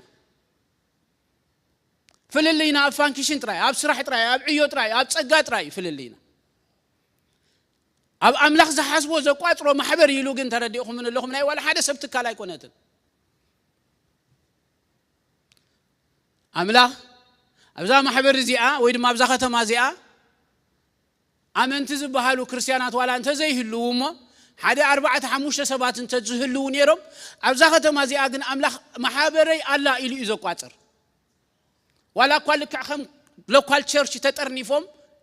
سرعات زهلو ونقرات ولا كان تدي جبرو عبد منفسه وعلم أملاك قاتر كله جن محبري أبزي الله إلي إذا حسب تعب كله زمل ملأته تبل إزي يتخيل إن جبرو نقرات أنت دايلنا أبزي لو قال زخونة تشرش كخيدنا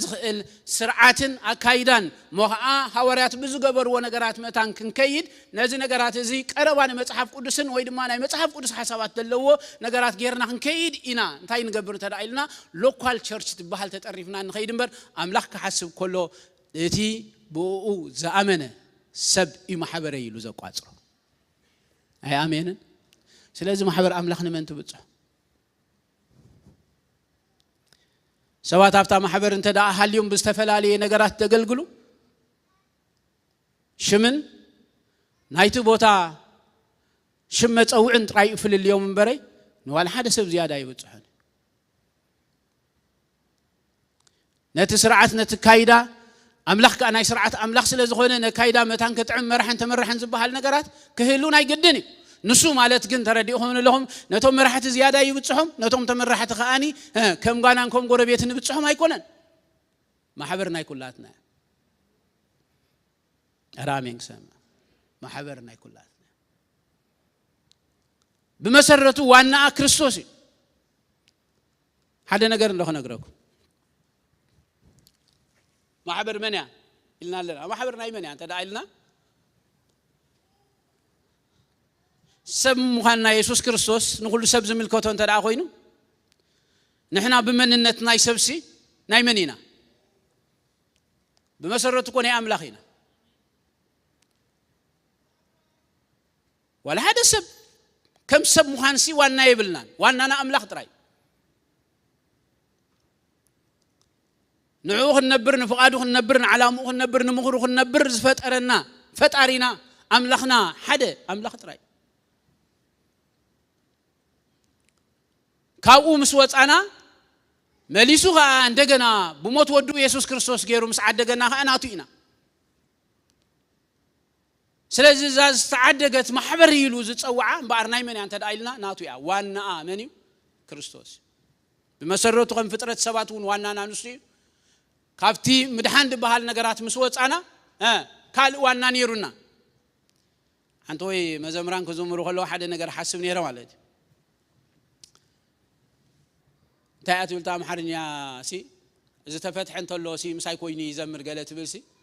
مچم زي تفتح سباب زي قالو انا ايتفتحكون كاب ماسرنا يغان انت زبل انت داهلي مصحف قدس ايتردو انتراي هذا غزي حدا سب ابعدو هلا ايو حلقا ينيرو تحراي شعو بزحت نا مچم ابو دبترا لملسلس نبره بጣም يوماغان انت زصاوتلو نيرم مچم تحراي ጎይታ ተቀቢሉ አምላኽ ረዲኡ ወኻበጋን እንት ተናግይፉ ማለት አምላኽ ረዲኡ ወኻበጋን ተናግይፉ መቸም አብዩ ኸአ አገልጋል ኮይኑ ማለት አገልጋል ምስኮነ ሽዑ ሓደ ጊዜ xሰብኽ ኮሎ ከምዚሉ ንገሌና ዘውይ ንገሌና ዘውይ ነሮም ናምበር ኩላትና ብትሕቲ አጋንንቲና ነርና ይሉ ማለት ሐቂም ምንያቱ መጽሐፍ ቅዱስ ክዛረብ ኮሎ እንታይ ይሉሎ ከምቲ ሕጂ መንፈሱ አብቶም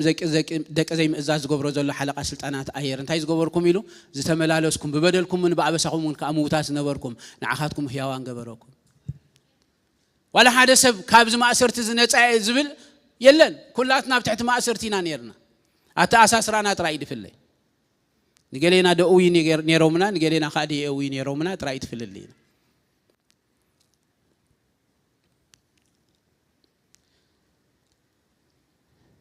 ስለዚህ ቀደም ዋናና በአመጽ ካል እንተ ነበረ ለሐራይ ግን ዋናና እትናይ መጀመርታ ዋናና ዝነበረ ዝፈጠረና ክርስቶስ ንሱ ስለዝሆነ ማህበር ተባሂላ ምስተጸውዐት ዋና ክርስቶስ ጥራይ እግዚአብሔር ይመስገን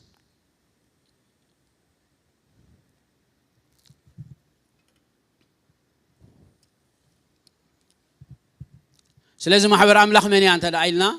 ቶም ድሓኖም እኩብ ናይቶም ብጸጉ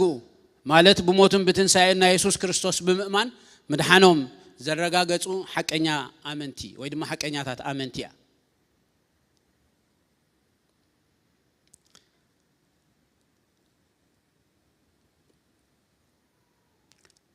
ወንጌል ካበ ይድጅምር ወንጌል ካፍቲነ አምላኽ ተስፋ ብዛዕባ ምምጻእና ኢየሱስ ክርስቶስ ይድጅምር ወንጌል نعملاخ زلالم او مخري بزعبا مدحنا يسبات زي ابليس صبو غيركم تردوني كافت يسوع كريستوس زموتلو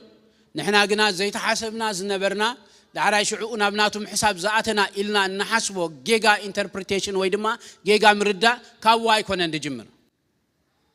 وانجيل كابي يدي جمر دغمالكم وانجيل انا كافت يسوع كريستوس مسموتن مستنسن شعون احنا خاب جيجا مردعنا زي نغراتكم ترجموا خلنا نحنا زي تمدبنا زي تحاسبنا زنبرنا دحراي جن بيسوع كريستوس قربنا إلنا نحسوها واي كونن زجمر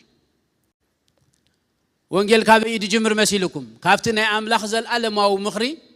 غنا خافتنا يزل الم حسب تسفانا اغزيابير ممصا بزعبانا يسوع كريستوس اب مدبنا حسبنا اغزيابيرن زنبرنا لو كاب يدي جمر املاخ كاب مجمرታት ሒዙ እንታ ገይሩና እንታ ዳይልና አቋጽሩና نتي بيرد نتي مقال غيزي كترغم كله يحواريا باولوس اب افيسون قدم رحقات سنبرنا إلو تتقيمو زلون بري لكل حفشاو تحستنا مصحف قدس كنا نببن كلنا كاب قدمات حزنا اب حساب ناي امخرن ناي اغزيابير اتواس نبرنا سباتين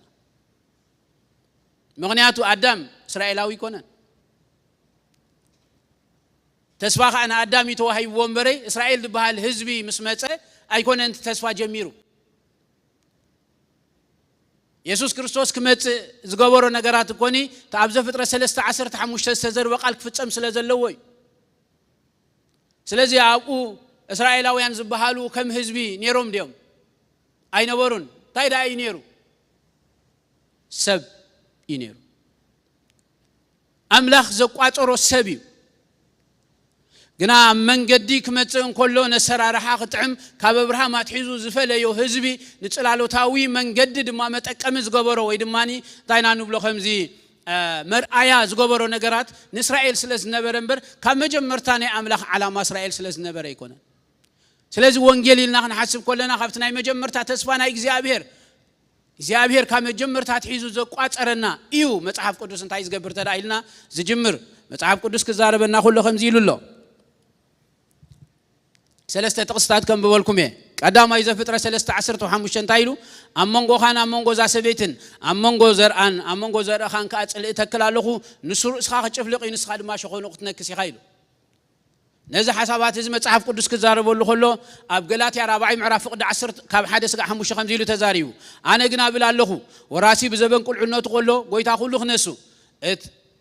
كساعة أبو أزمة دبلو جيزة تحتي سب حدرن مجبتن ينبر نصون باريان ببيني يبلومن كمو نحن قول عتن كلنا أب تحتي مهرق العنت علم بارود كوينا نبرنايلو من أتزبن مسمت أجنا نتوم تحت حجز لو تشايتم أنت غوتهم إلو نعنا أول ولدنا ما أنت خن ركبسي أملاخ نتخاب سبيت استولد تحت حجون زخون ودون تاي قبريلو لا أخو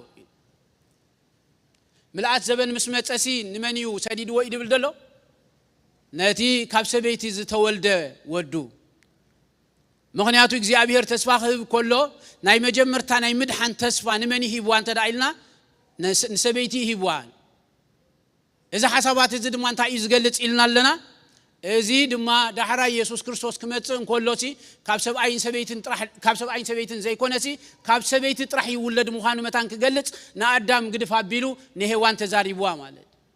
سلازي تسفات زري خابي إيد جمر تدعيلنا كابزيو ممتعنا يسوس كريستوس سلازي أملاخ زبيوز نبرة ملأت زبن نزيو ملأت زبن مسمت أنبار تخاب سبيتي زتولدين نمن كايلو شعو نتوم أبتحت حجز نبرو نعوم تشايتو خوتوميلو نعنا دما ولدنت متان كهبناي أبزي بزعبا خلت تنقراتي تزارب دلو أتوم ولو تباهيلو مزلو جناخ أبتحت مجبتن سب حدرن زلوا بزعبا أيهوداويان ويدما بزعبا إسرائيلاويان كون كله أتوم بارو تباهيلهم دلوا دماني من يوم تدعيلنا هزابيهم مغنياتو علامة متحفين أي متحف قلاتيا بزعبا زوم كلته هزبي كدلادل سلزخنا مالد ملأت زبن مسمت أجن تايجرون تدعيلنا نزي كلتي ناب حدا ويدما ولدنا تباهل هيبوم مالد سلزي أتتسفى كابي إنيرون تدعيلنا بار كام مجمر تأتحيزو إنيرو مالد ما أنت زي ما تعرف قدس كزارب كله بزعب أبراهام كم زيلو تزاريب النادو الله مالدي أتتعرف أملاخ إلو رأيو نهزاب بإمنة كم زج دقم قدم ريو إلو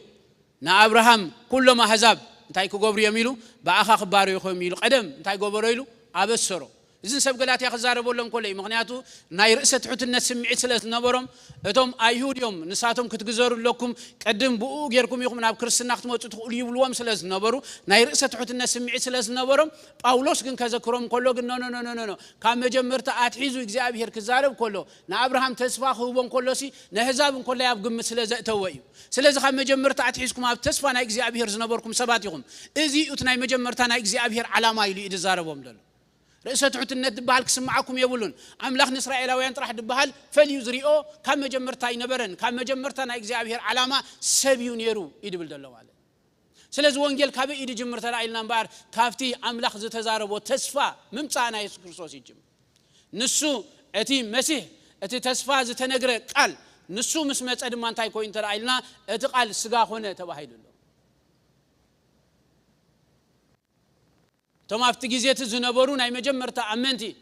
مغنياتو نافتو مناتو سلازمت أو وانجيل مستنقرو من أي مجمرتا بزعبا ممتعنا يسوع كريستوس يوحنس حيز وزمت أمل أختي توم بؤو زعمانون أي مجمرتا أنت أم كوينهم تدعيلنا ناتي دحراي كون زلوا ونقرات من قدي حيزو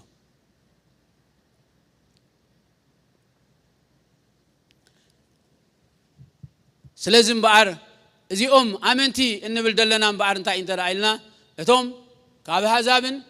كاب أيهودن زغنو جنا خير خام مجمرتنا تتسفى نسوت مسيح كريستوس إلهم زتقبلوه مسمت أدم هو نسخة إلهم زتقبلوه مو دحراي دم بوز أمانون نحنا دم تتسفى خمت زلوا نسو إلنا زأمننا كاب زجمر أمين نايدلنا إيوانجيل دبال مالد ካልኣይ ከኣኒ እንታይ እንተ ዳኢልና እምበኣር ነቲ ኣብ ክንዳና ከምዝ ሞተን ከምዝ ተንስአን እንታይ ምግባርና እንተ ዳኢልና ምእማንና እዩ ወንጌል ካብዚ ኮነ እንድጅምር ወንጌል ካብቲ ናይ ተስፋ እዩ ድጅምር ካብቲ ክመጽእ ዘለዎ ንሱ መሲሕ ምዃኑ ንሱ ክርስቶስ ምዃኑ እቲ ዝተነግረሉ ቃል ንሱ ምዃኑ ምእማን እዩ ድጅምር ነዚ እንተ ዳዚ ኣሚንካዩ ኢየሱስ ክርስቶስ ንሱ ክርስቶስ ምዃኑ ንሱ ድማ ኣብ ክንዳኻ ከምዝ ሞተን ከምዝ ተንስአን ክትኣምኖ ይትኽእልኒ ካብኡ ይኮነ እንድጅምር ዳሕራይ ግን ኢየሱስ ክርስቶስ እንታይ ኮይኑ እንተ ዳኢልና ኣብ ክንዳና ሞይቱ ተሲኡ ሰዞም ኣመንቲ ዝበሃሉ ዛ ማሕበር ኣምላኽ ትበሃል እምበኣር ዞም ሓቀኛታት ኣመንቲ ዝበሃሉ ነዚ ነገራት እዚ ብትኽክል ዝተረድኦም ሰባት እዮም ሓቀኛታት ኣመንቲ ዝበሃሉ ኢየሱስ ክርስቶስ ኣብ ክንደኦም ከም ዝሞተ ኣብ ክንደኦም ከዓ ከም ዝተሰአ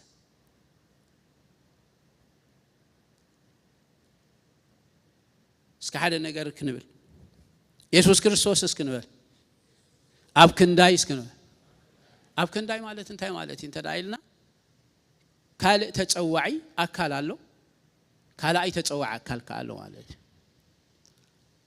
ኣብ ክንዳኻ እንድሕር ኮይኑሲ ቀዳማይ ኣካል ኣሎ ማለት ንስኻ እንታይ ኢኻ ትኸውን ደለኻ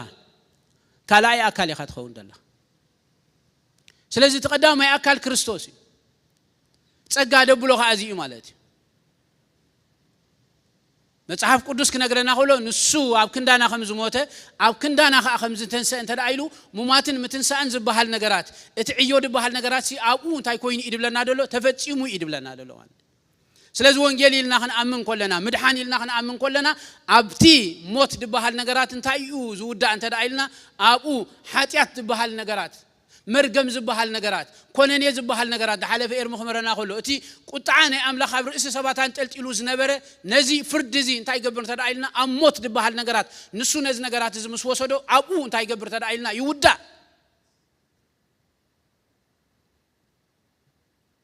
ኣብኡ ይውዳእ ብዛዕባ መን ኣብ ክንዳይ እንተ ዳኢልካ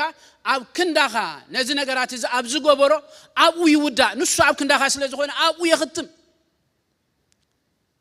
ሓድሽ ምዕራፍ ክጅመር እንከሎ እቲ ኣብ ክንዳኻ ዝበሃል ዝጀመሮ ሓድሽ ምዕራፍ ኣብኡ ሓድሽ ምዕራፍ ይጅመር ማለት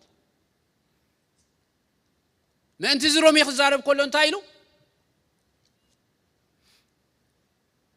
ከምቲ ክርስቶስ ብኽብሪ ኣቡኡ ካብ ምውታት ዝተንስአ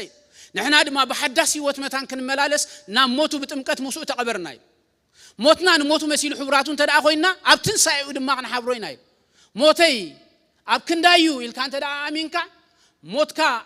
موتو أبكندا هان دحر كوينو موتو أبكندا هان مخانو ترح يكون نزبك متنسوها أبكندا هاي مغنياتو نايوان جيل تحستو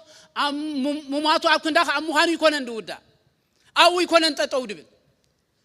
أو مبكع عند حركوينو أو خنني أو قطع أو دماء نحاتيات نجارات ما سرتن مجزاتن زم عنتو ينزار ومزل زنبرنا نايز حلقة سلطان أير مجزاتي أو زود عند حركوينو أو ترى حقنا يكون زودا بحداش هو اسمتان كن ملال استما نتاي كوين ناينا دبلنا دلو نسو كموتات تنسي ስለዚህ ሞትና ንሞቱ መሲል ሕብራቱን ተዳኾይና ኣብትንሳኤው ድማ ክንሓብሮይና ክብል ኮሎ እንታይ ማለት ተዳኢልና ኣብትንሳኤው ሓቢርናዩ ኢና ይድብል ደሎ ማለት እዩ ከምኡ ኢልና እንድሕር ኣሚንና ኮይና ሞትና እዩ ኢልና እንድሕር ኣሚንና ኮይና ሞትና ኣብ ሞቱ ምዃኑ ጥራሕ ኣይኮነን ዘብቅዕ እንኮላይ ተንሲኡ ኢልና እንድሕር ኣሚንና ትንሳኤው ከዓ ትንሳኤና እዩ ኢና ንብል ደለና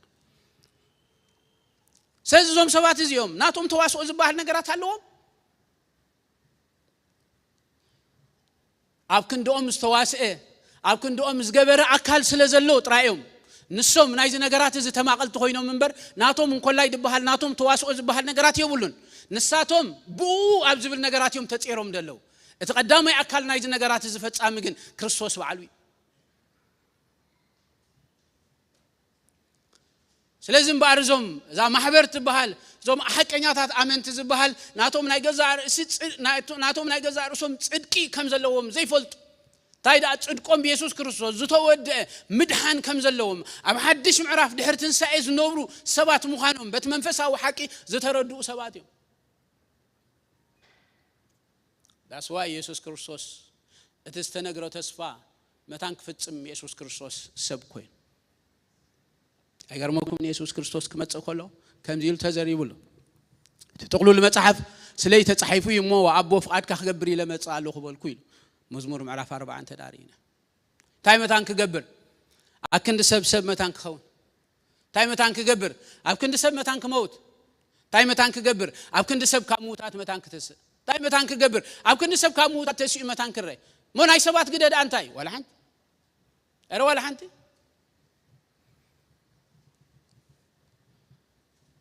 ምንትዚ ቆሮንቶስ ምዕራፍ 15 ክዛረብ ከሎ ንኾንቱ አሚንኩም እንተዘይኮንኩም ሲ ከምቲ ቶም ጽሑፋት ዝብሎ ክርስቶስ ሞተ ተቀብረ ኣብ ሳልሰይት መዓልቲ ካተንሰ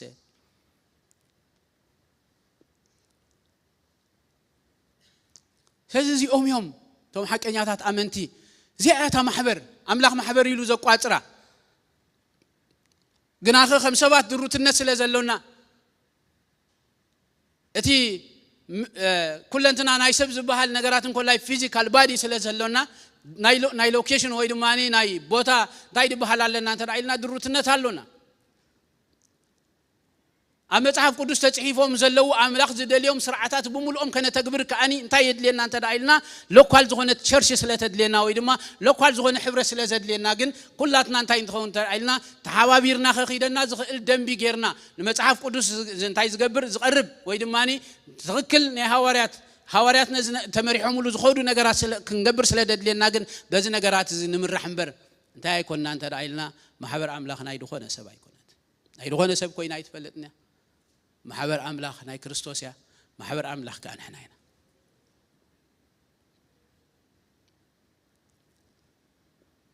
ራሚን ክሰምዕ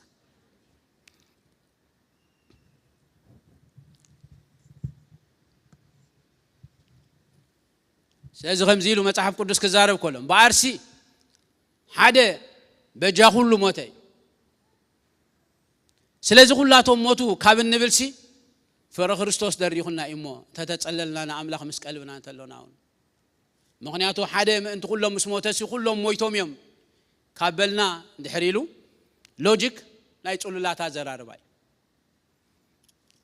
ብህይወት እንከለውሲ ነቲ በአካል ኣብ ክንደኦም ዝሞተ ንዕኡ ብምምጻእ እዚ ፍልስፍና እዚ ናይ ጽሉላት ፍልስፍና እዩ ባይዘ ወይ መጽሐፍ ቅዱስን ወንጌል ዕሽነት ኢልዎ ስለ ዘሎ ናይ ጽሉላት ፍልስፍና እዩ ዳስዋይ ሐዋርያ ጳውሎስ ክዛረብ ከሎ እቲ ሓቂ እዩ እቲ ጥበብ እዩ ግና ሰባት ተጸሊሎም እንተበሉና ምሽ ሓቂ ቆም እዮም ኢሎም እኮ እንታይ ደም ኢሎም ዛዕባ ወንጌል ኣብቲ ግዜ እቲ ዝነበሩ ፈላስፋ በጀካን ሓዲስ ነገር ንምስማዕ ካል ግዜ ስለ ዘይነበሮም ምክንያቱ ኣዝዮም ከዓ ፈላስፋታት ስለ ዝነበሩ ኣብቲ ግዜ እቲ ሓዲስ ነገራት ኣምጪኡ ኢሎም ሰሚዖም ማለት ምስ ሰምዑ ግና ናይ ጳውሎስ ትምህርት እንታይ ገይርዎም ተዳኢልና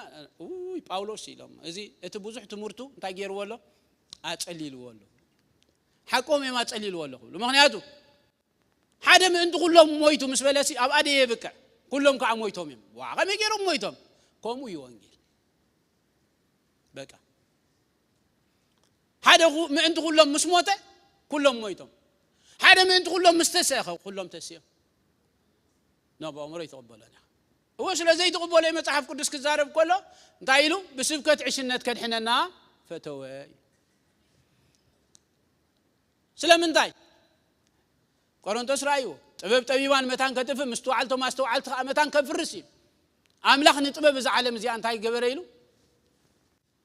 ካብ ሰብሲ ዕሽነት አምላኽ እንታይ ገበር ኢሉ ይጠብብ ንጥበቦም እኮ ተረዲኹም ለኹም ጥበብ የብልኩም ምን አይበሎም ናይ ሰባት ጥበብ ከም ዘሎ ተዛሪቡ ግን ካብቲ ናይ ሰባት ጥበብ እቲ ንሰባት ጥበብ ኮይኑ ስሙዖም ጥበብ አምላኽ እቲ ንሰባት ዕሽነት ኮይኑ ስሙዖም ጥበብ አምላኽ ንሱ ይጠብብ አየናይ ሓደ ሞተ በቃ ተብቅዕ ሱሪኢና የለና ሞይቱ ኢሎም አለው ንምንታይ ሞይቱ ገለመለ ሞይቱ ይሞት ኮሎ ሪኢና የለና ባታ አክል ነኖ ታይዳ ንሱ ሙስ ሞተስ ኩላቶም ሞይቶም ከመይ ገይሮም በቃ ከማያ ወንጌል ዳራይከ ንሱ ከአመንት ኩላቶም ተንሰ حراي موب كندوم يتس ساتهم كاتسيوم يوم اوي نا بحقي زي صلالي حواريا ጳውሎስ ነዚ አኻ ስለስተረዳአቶ እንተ ተጸለልና ናምላኽ መስቀል ምናት ለናኻ ናዓትኩም ይናይ حقي ናይ ጽሉላት ወንጌል ናይ ዕሽነት ወንጌል መስ ሓግና ህይወትና ጥዕምና ኢና ሓቅነቱ ርኢና ኢና بايزوي حدا ነገር እንደሆነ ነግረው ወንጌል ኢየሱስ ክርስቶስ ዘይተሰን ይሩን ተትኸውን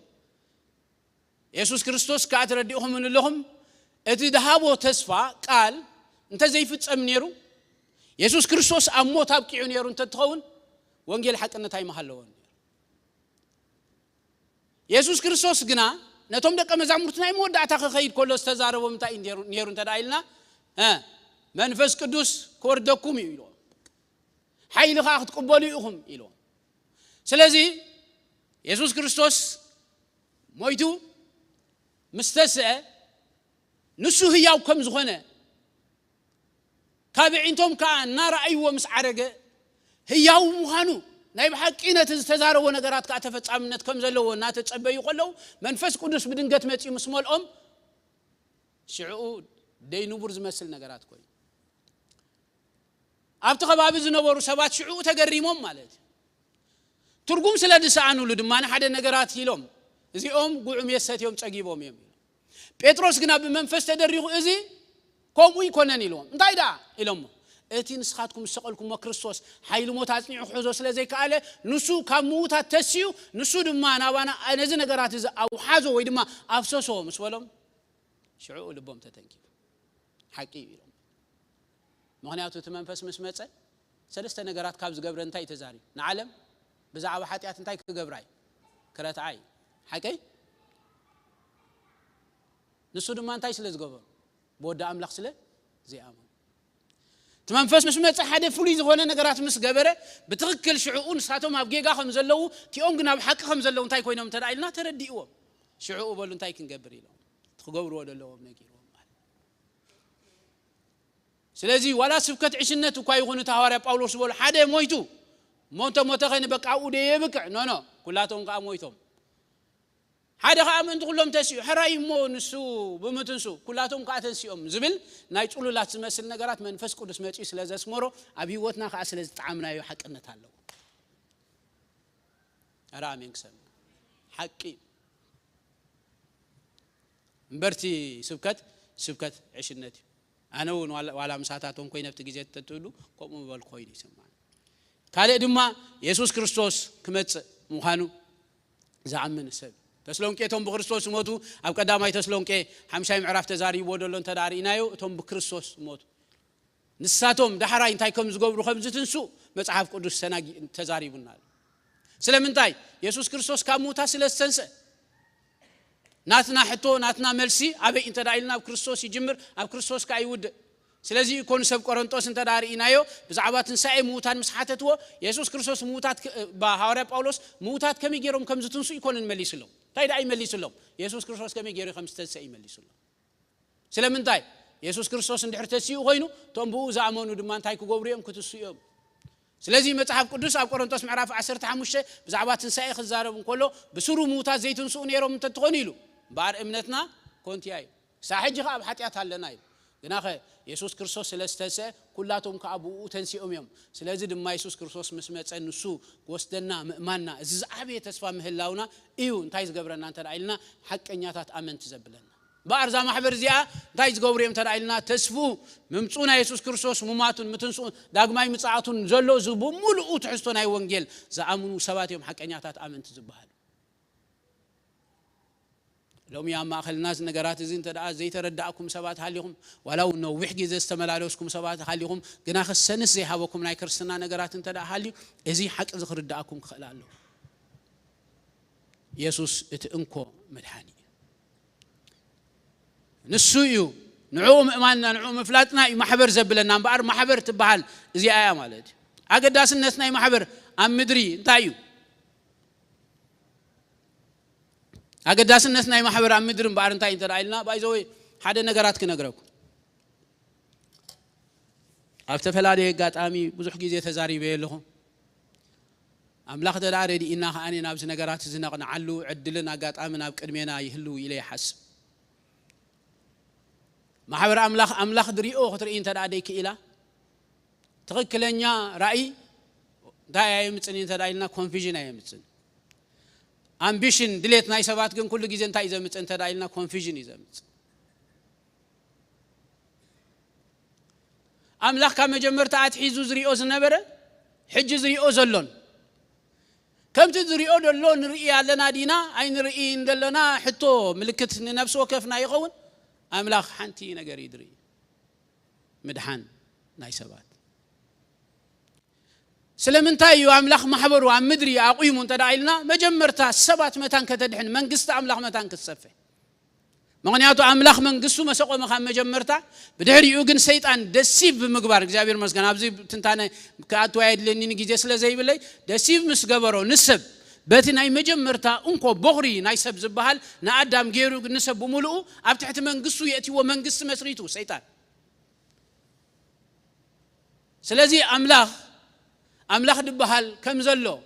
نمردعتا بفلاي دحري مدفعتا قدامي تعلمنا أبراهام متصوعه كاب إبراهيم هاتحيزو دحري إشعو إسرائيل دبهال كم هزب مسوته እግዚአብሔር تقبرو نقرات انتا انتا دايلنا منقستي مسريتو أمعراف 19 زتساعات كتريقوا تقوليكم مسوتو نعاي منقستن كاناتن كتكونيني إخم إلوهم قدامي تستزارو سلازي دماني ناتو من محدار ناتو سرعات ناتو محدار هذا اللي واخاب كل عالم فولي زغنا هزبي من يرو انتا دايلنا إسرائيل نيرو مالك مغنياتو منقستي مسريتو منقست سلسته وسط أب حدش كده بودو بيسوس كريستوس جبرخا كاب جزءات سلمات زوجنا نام منجست فقر ودو خان تاي جبرنا يلو عاتونا سلازي نعنا بزتفلالي من جدي وانجيل بتحنا له برهان مسور حالنا جن أزيز رخبنا يعدلنا بيأتينا أنت رأينا كان منجست سلمات هاوتشينا منجست فقر ودي يأتينا منجستي لا تأملا إذا منجست زياجن انت ايو علامه اسلم انت اذا ما حبر كم منقست املاخ ام مدر تقليص قالت لنا من تاي انت رايلنا بار نزا منقست زيا انت كتقبر دفيت متان كتقبر كاقود ما سبات متان كتوت كاقود ما سبات متان كددحنا اغزابير علامه زي املاخ مدحنا يزوم سبات زي يوم يدر يدلو كما جمرتات حيزو اغزابير ابز فطره 13 زرايو راي ممصانا يسوع كريستوس زدليو نسبات متان كدحني بدحري يسوع كريستوس ماتيو نز نغرات زي جميرو ندق مزامرت زحابهم حلافنت تاملاخ دريو رايو هيبوم ناي محبر هلاوه نسي من الباش مسناي قمامط ابوتا مسزلنايو سرعت مسدلنايو معباله ناي زعلم زيا እግዚአብሔር من الباش ميتد ويدما كال منجدي نتقملو እግዚአብሔር كهبنا كنصلي نخل نخو جن قداماين ناي بيت ክርስቲያን ህላወ ግን ካለ ነገራት አይኮነን ምድሃን ሰባት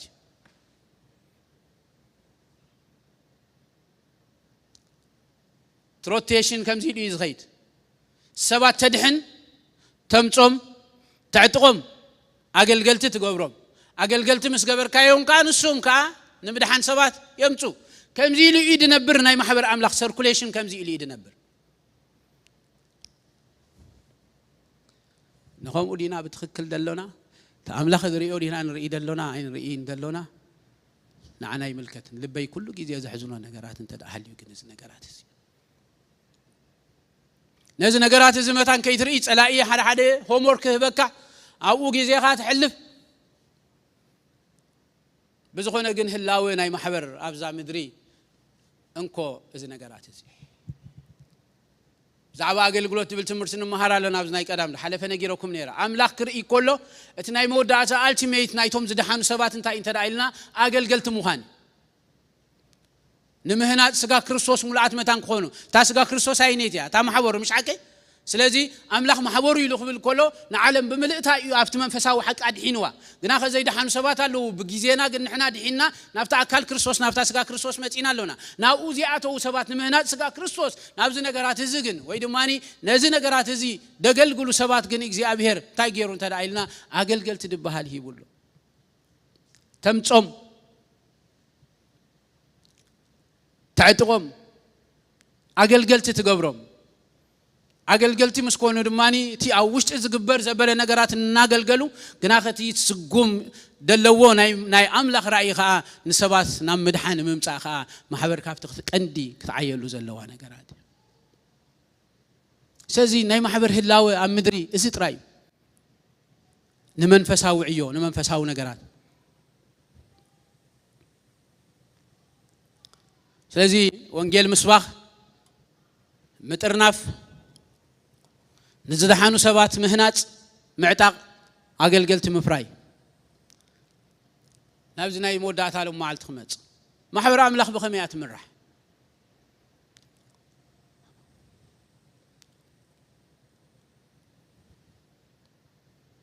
قداماي مرحي زبهال منيون تدايلنا كريستوس رئيسي تباهيلو دلو كله نجارات نسو زريئو مرآي متعب قدس كزارب كله نحنا متعيتو ينا عند حريلو طبعا ما حبر أملاخ متعيتو تدا أخوينا نسو زريئو نسو زحاسبو نسو زبلو تفتش من تدا أخوينا قداماي أزاز منين تدايلنا إذا ما حبر زي رئيسي تباهيلو دلو كريستوس قداماي بق كنا حاسب كلنا رئيس محبور كريستوس إلنا إنا نحاسب قوم إنا نحاسب كأزلنا ترنافة محدرة موفر دبهالو نجارات أما تعرف كدوس تجحيفهم النازل لو كهلو سلازل لوهم جن ما راح تزبهالو نجارات جنا لو أما تعرف كدوسنا نمحبر أملاخ زمر حوامن يوم إذا نجارات زهر الداكو أما تعرف كدوسنا مجمرتا بتخرستيان كتمسرت كلها أملاخ زت أوعم مجمرتا أقل قلت من يوم تدايلنا هوارات قدام أي هوارات مغنياتون تدايلنا أفتح جزيتي محبر دبهال سلا زي نبرت حج قدامه ددلي وانا أملاخ من يوم تدايلنا زخدوي هوارات انت يوم زقبرون تدايلنا زخدوي لؤوهات يوم وانجيل سبكو أبحاد بوتا قف دبلي كونن كوف دبهالو لبوتا تجمر نجارات سلازي مبزحتهم انت يوم زقبرون يروم تدايلنا موف يوم زقبرون يروم وانجيل سبكو محبر كتمسرت محبرات كمسرتها مالت زوم سبات زيوم جن محبراتنا مسروتو غودن كله لوكال تشيرش خمس حج نولو دلنا مش مسروتو جن انت يوم دقبرون تدايلنا نساتو ما يكونون مرحت زخون شماغلتات يوم دقوم زي محبر أملاخ بمنتايات من رحمة مصحف قدس أو ليتكم مصحف قدس كم أنبوبو مصحف قدس ويدماني بتخرستيان عرفنا مجمر تاجيزة من رحال وسنبرت محدران تا انتدايلنا باستورالي collective leadership حلف جيزة نجيركم نيرا collective leadership pastoral لنا نحنا نفولت one man leadership كلتي ببيني one man leadership pastoral أيكون pastoral مالت collective leadership شماغلتات دبهال سيزا مصحف قدسنا انت دارينا يم حواريات يخونو اتوم مس حواريات زتحغاغوزو زنبرو بفلاي كاب سفيح نريوم تيموثوسن تيتوسن ينا نريوم زوم سبات زيوم كل اخو خلو بحواريا باولوس اما محبرو زغبرو زنبرو حواريا باولوس بولم انت انت دايلنا نتا محبر مسقوموا بدحري يشعو شماغلتات يوم زقوملو شماغلتات مسقوملوم جن توم شماغلتات يوم مرحتنا ايتا بتورست بزعبا مريحنت كنزارب كلنا تشرش قابرني كنزارب كلنا شماغلتات مالت بوزحنت يدزارب بيت كريستيان بشماغلتات محادر زوم شماغلتات دبهالو من يوم يمفلات ددلنا انتاوت يوم شماغل مالت انتاي مالت يمفلات ددلنا شماغل دبهال نغرات قنچلا بيلنا وسيدنا بيت كريستيان بشماغلتات كتمرح يبل اي بحالنيو مصحف قدس تدارينا بيت كريستيان بشماغلتات محادر نيرا كنقرأكم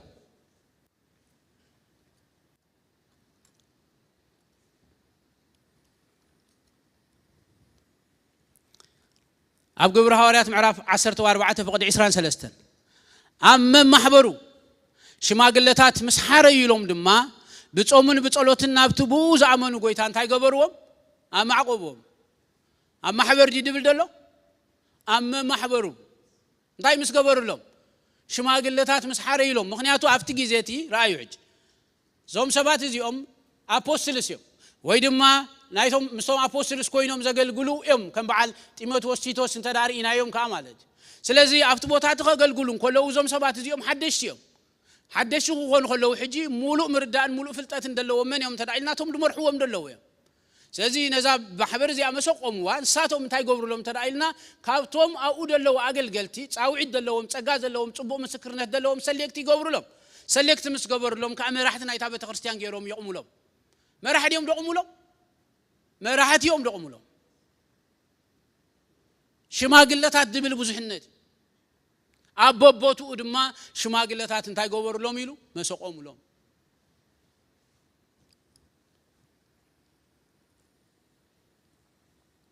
ኣብ ሎካል ቸርች ሐዋርያት መሪሖም አይፈልጡን ሐዋርያት እንተ ዳ መሪሖም ማኮፍ ኢሎም አለው ማለት ምናልባሽ ሽማግለታት ከሳዕ ዘቆሙ ላኹፍ ኩብሉ ይኹሉ ናተውና ወጡና ኸዱን ተዳድ መላለሱ ሃልዮም ከአኒ ከምቲታ ቤተክርስቲያን ዘሃቦቶም አፍቲ መሪሕነት መሻማገልቱ ሆኑ ይኹሉም ንሱ ነተራ ቤተክርስቲያን ምሕደራ ይምልከት ንቤተክርስቲያን ዘማሐድር ዋገን መንዮም ተዳይልና ሽማግለታት ዞም ሽማግለታት ድባሃሉ ዳሕራይ ክነግረኩም ያጆ አብ ያዕቆብ 5:14 ክዛረብ ከሎ ከምዚሉ አማ አኸልኩም ዘሐመመ ደሎ ይሉ ንሽማግለታት ማሕበር ይጸውዕ ንሳቶም ከአ በስም እግዚአብሔር ዘይትና ለኸዩ እንታይዮም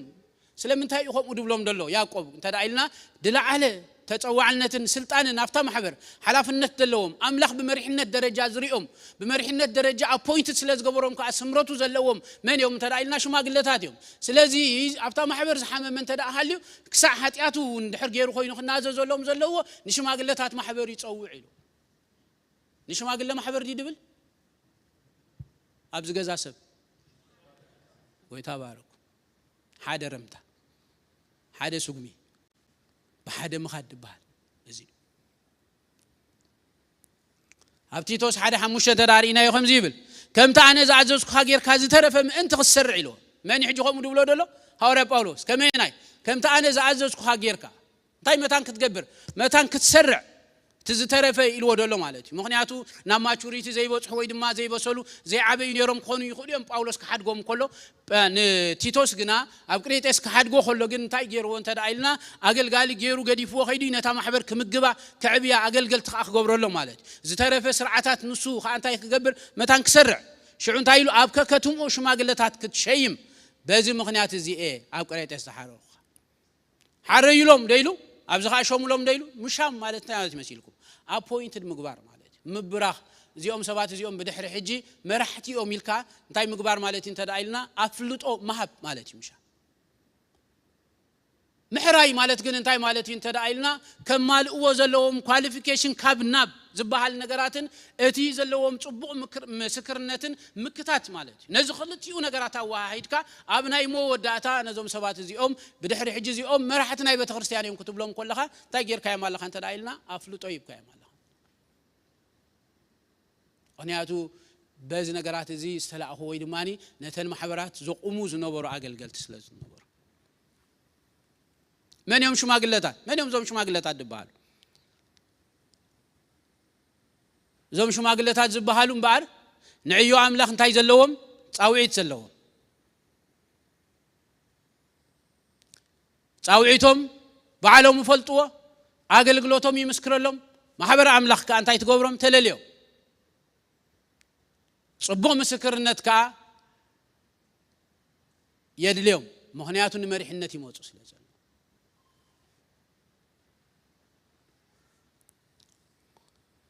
بتخكل نتጻውዒቶም ዝውክል ወይ ድማ ዝገልጽ ጸጋን ብቕዓትን ዘለዎም መንፈሳዊ ብስለት ከ ዘለዎም ባይዘው ሕጂ ናብዚ አንምጻ ማለት ኣብ መጽሐፍ ቅዱስና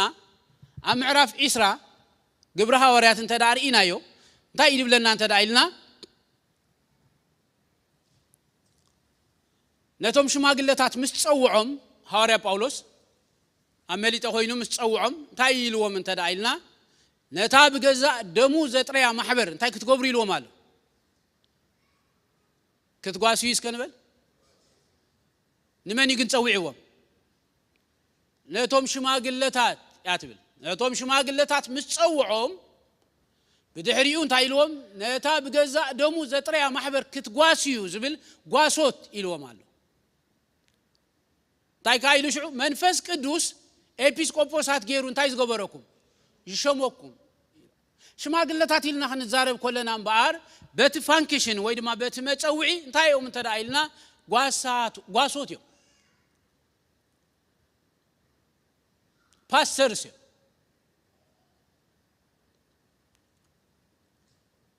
ሽምግልና ዝብል እንታይ ደመልክት መሲልኩም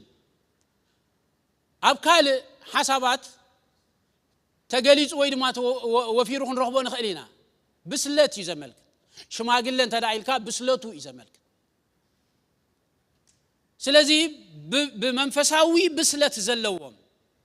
ወይ ድማ ማቹራት ዝኾኑ ብቕዓት ዘለዎም ክመርሑ ዝኽእሉ ሰባት እዮም እዚኦም ሽማግለታት ዝኾኑ ማለት በዓል ቲቶስ በዓል ጳውሎስ በዓል ጢሞቴዎስ ኣብ ማእኸሎም ነታ ቸርች መስዕበይዋ ሰባት ክሓሪሎም ከለው በቲ ጻውዒቶምን በቲ ዘለዎም መንፈሳዊ ብስለትን መራሕቲ ዝኾኑ ኢሎም እዮም እንታይ ዝገብሮም ነይሮም ተዳኢልና ሾምዎም ነይሩ ኣብቲ ፋንክሽን ከዓ እንታይ ክኾኑ ዝኽእሉ ተዳኢልና ጓሶት ኢልዎም ማለት እቲ ጉስነት ምስ ናይ እስራኤል ባህል ዝተተሓሓዘ ነገራት ስለ ዝኾነ ንሰለስተ ዓበይቲ ነገራት ይገልጽ ክመርሑ ዝኽእሉ ክምግቡ ዝኽእሉ ካብ ኩፉእ ዘበለ ነገራት ከላኸሉ ዝኽእሉ ካብ ትምህርቲ ስሕተት ክሕልው ዝኽእሉ ማለት ናይ ሰለስተ ነገራት ኣብ ዕዮ ኳሊፊኬሽን ዘለዎም ኳሊፋይድ ዝኾኑ እዮም እዚኦም ሽማግለታት ስለዚ ሽማግለ ኢልና ክንጽውዕን ከለናሲ ሽማግለታት እዮም ኢልና ክንሓስብን ከለና እዞም ሰባት እዚኦም እዮም ቶም ሽማግለታት ዝበሃሉ ኤጲስቆጶስ ዝብል ሓሳባት ለሓለፈ ግዜ ነጊረኩም ነይረ ኣብቲ ግዜቲ በፍላይ ንዓለማዊ ቋንቋ ንኻልእ ስራሓትን ዝጥቀምሉ ዝነበሩ ቋንቋ እዩ እንታይ ማለት እንተዳኢልና ኦቨርሲር ዝገብር ወይ ድማ ኣብ ልዕሊ ኩሉ ነገራት ኮይኑ እንታይ ዝገብር ዝቆጻጸር ማለት እዩ ዝለዓለ ተጸዋዕነት ወይ ድማ ሓላፍነት ዘለዎ መራሒ ማለት ስለዚህ ዞም ሽማግለታት እምበኣር መን እዮም ተዳኢልና እምበኣር ሽማግለታት ያ ቤተ ክርስቲያን ትምራሕ ኢልና ክንዛረብ ከለና ኣብቲ ፋንክሽኖም ጓሶት እዮም ኢና ንብል ዘለና ማለት ኣይትደናገሩ ማሕበር ኣምላኽ ብሽማግለታት ያ ትምራሕ ኢልና ክንዛረብ ከለና ጓሶት ኣይኮኑን ወይ ድማ ፓስተራት ኣይኮኑን ኣይኮንና ንብል ዘለና ምናልባሽ እቲ ኦርዲኔሽን ዝበሃል ነገራት ምስቲ ካልእ متحاز زلون أي بتخرستيان سرعات مسؤول كغيدي خيلي مالتي وسو نتي أكايدان أي تابة خرستيان ملكت مالتي but by function they are pastors يقاسو يوم دلو بوحدون دخل نقرأ منفسها ونقراتنا أي بتخرستيان عيون أي كلام لخ عيوي بقولوا نقرات سلست عمت مملع تابنا كلام دموهرهم دلو منهم سجاج زي أبي هرزب زحلو حكي ممهران حكي انت يوم تقول دلو يقاسي يمكبو سلازم بتخرستيان بحادث سبت مريحة أيتفلتنا بتخرستيان بحادث سب أيتمرحنا بتخرستيان بمن يتمرح بشماغلتات يتمرح توم شماغلتات دبهال تاوت يوم مفلات رايدت لنا سلازم أيتدناغرو بتخرستيان بشماغلتات أيتمرحنا تدعي لهم ما يتحف قدس كار أيو إيهم كتب لهم دلو go back to your Bible وين ما يتحف قدس كار تبو زغنا أفلوت أنت العادي بالكا متى نايك أدم تمرت لنا بلو he can start from the beginning from the scratch we have time I think كنجمرلو نخلينا عندنا ندحري تمارس محبر أملاخ بشماغلتات يا تم حدا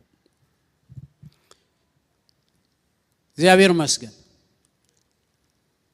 رامين سما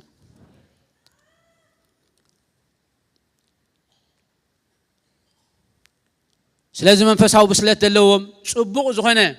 مسكرنت كاز اللوم انت زي مصحف قدس كزارب كلهم زيلو اذا قال اموني حدكم عارق ايبيسكوبوس انت دلي سناي من يالهم بارسي تيبيسكوبوس منكب زي بلو سباي حان سبيتي تنقق قطع نفسو اغباب زفلت تقبال قاشا نمست مهر بوقو خون يغبو زي سكر زي واقع غنا خلؤم زي باس فتاو غنزب زي كونه نتا تدرا بيتو خستنا برخب زي كلغنا تا محبر املاح كمي غيرو داخ علي يكالو يلو سلازي بيتو صبق غيرو خستنابر زستنابر بكلو مرزان وزوزات ولود زلو ويغون تنفعون افرد ديابلوس من انت خيودقا حدش تغلي ايغون أب تعرفن ما فنتران ديابلوس من أنتي كي ودك كابتو ما وطع زلو صبو مسكرنت كهلو علوي إزي تجو تعويتو صبو زخونه هيوت مسكرنتو qualified مسكونه محبر أملاك أنا إذا كل نجارات بيتنا تام مسرح يحليفا ناوشم قلنا مسمعاتو appoint مسجبرتو زوم شو ما قلت هات اليوم نسوم شو ما قلت هات اليوم نسوم قاسوت يوم نسوم episcopos هات يوم شماغلتات لنا خنبلن كلنا باسترات ايكونان باسترات ايكونن ايكونان نبلدلا they are pastors ስለዚህ ኢልደራል ከንብልን كلنا امبار as well ታይና ንዛረብ ደለና እንተ ራይልና ፓስቶራል ኢና ንዛረብ ደለና ነቲ ቴዎሎጂካሊ ፓስቶራል ኮሌክቲቭ ሊደርሺፕ ቴዎሎጂካሊ በሓደ ሰብ ዝምራሕ ግን ፓስቶራል አይኮነን ጌጋይ ዋን ማን ሊደርሺፕ ይድባል ስለዚህ አሞንጎ ፓስቶራል ቢብሊካል ፓስቶራል ሊደርሺፕን ኦኬ ንሕና እንፈልጦ ፓስቶራል ሊደርሺፕን ከነተዓርቆ ክንከላለና ዋን ማን ሊደርሺፕ ኤንድ ፓስቶራል ሊደርሺፕ ቶታሊ ዲፈረንት ንሕና ዘለና ያ ሕብረት ሳዘለና ያ ማሕበር ትኸይደሉ ደላ መኸዲ ታያት ማሕደር ተዳኢልና ሽማግላዊ ክንብል ኮለና ኢልደራል ክንብል ኮለና አዝዌል እንታይና ንዛረብ ደለና ፓስቶራል ኢና ንብል ደለና ዞም ፓስቶራት ካአኒ ወይ ድማ ዞም ሽማግለታት ዞም ኤጲስቆጶሳት ካ በዚ ነገራት እዚ ዝሓለፉ ኾኑ ኽእልሎም ስለዚህ ብዛዕባ ማሕበር ድብል ሓሳባት ኣብ ሓፂር ግዜ ቁሩብ ጾሚቀ ክስታይ ክገብረልኩም እንታይ ድበሃል ገብረኒ ግን እዚ ጽቡቕ ዝኾነ መረዳእታ ክህልወና ክኽእል ኣለዎ ኢለ ኣምና ኢሎም መዓልቲ ዲቮሽናል ዘይኮነ ትምህርታዊ ክስታይና እግዚአብሔር መስገን ካብ ዘለና ተሲና ንኣምላኽ ክብሪ ኸነበይና እስኪ ሒደት በዛ ሓሳባት እዚ ነስተንትን ከም ማሕበር ጽቡቕ ዝኾነ ምርዳእ ሓደ ዝኾነ አንደርስታንዲንግ መታን ክህልወና ስለዚ ደለና ኢና እግዚአብሔር መስገን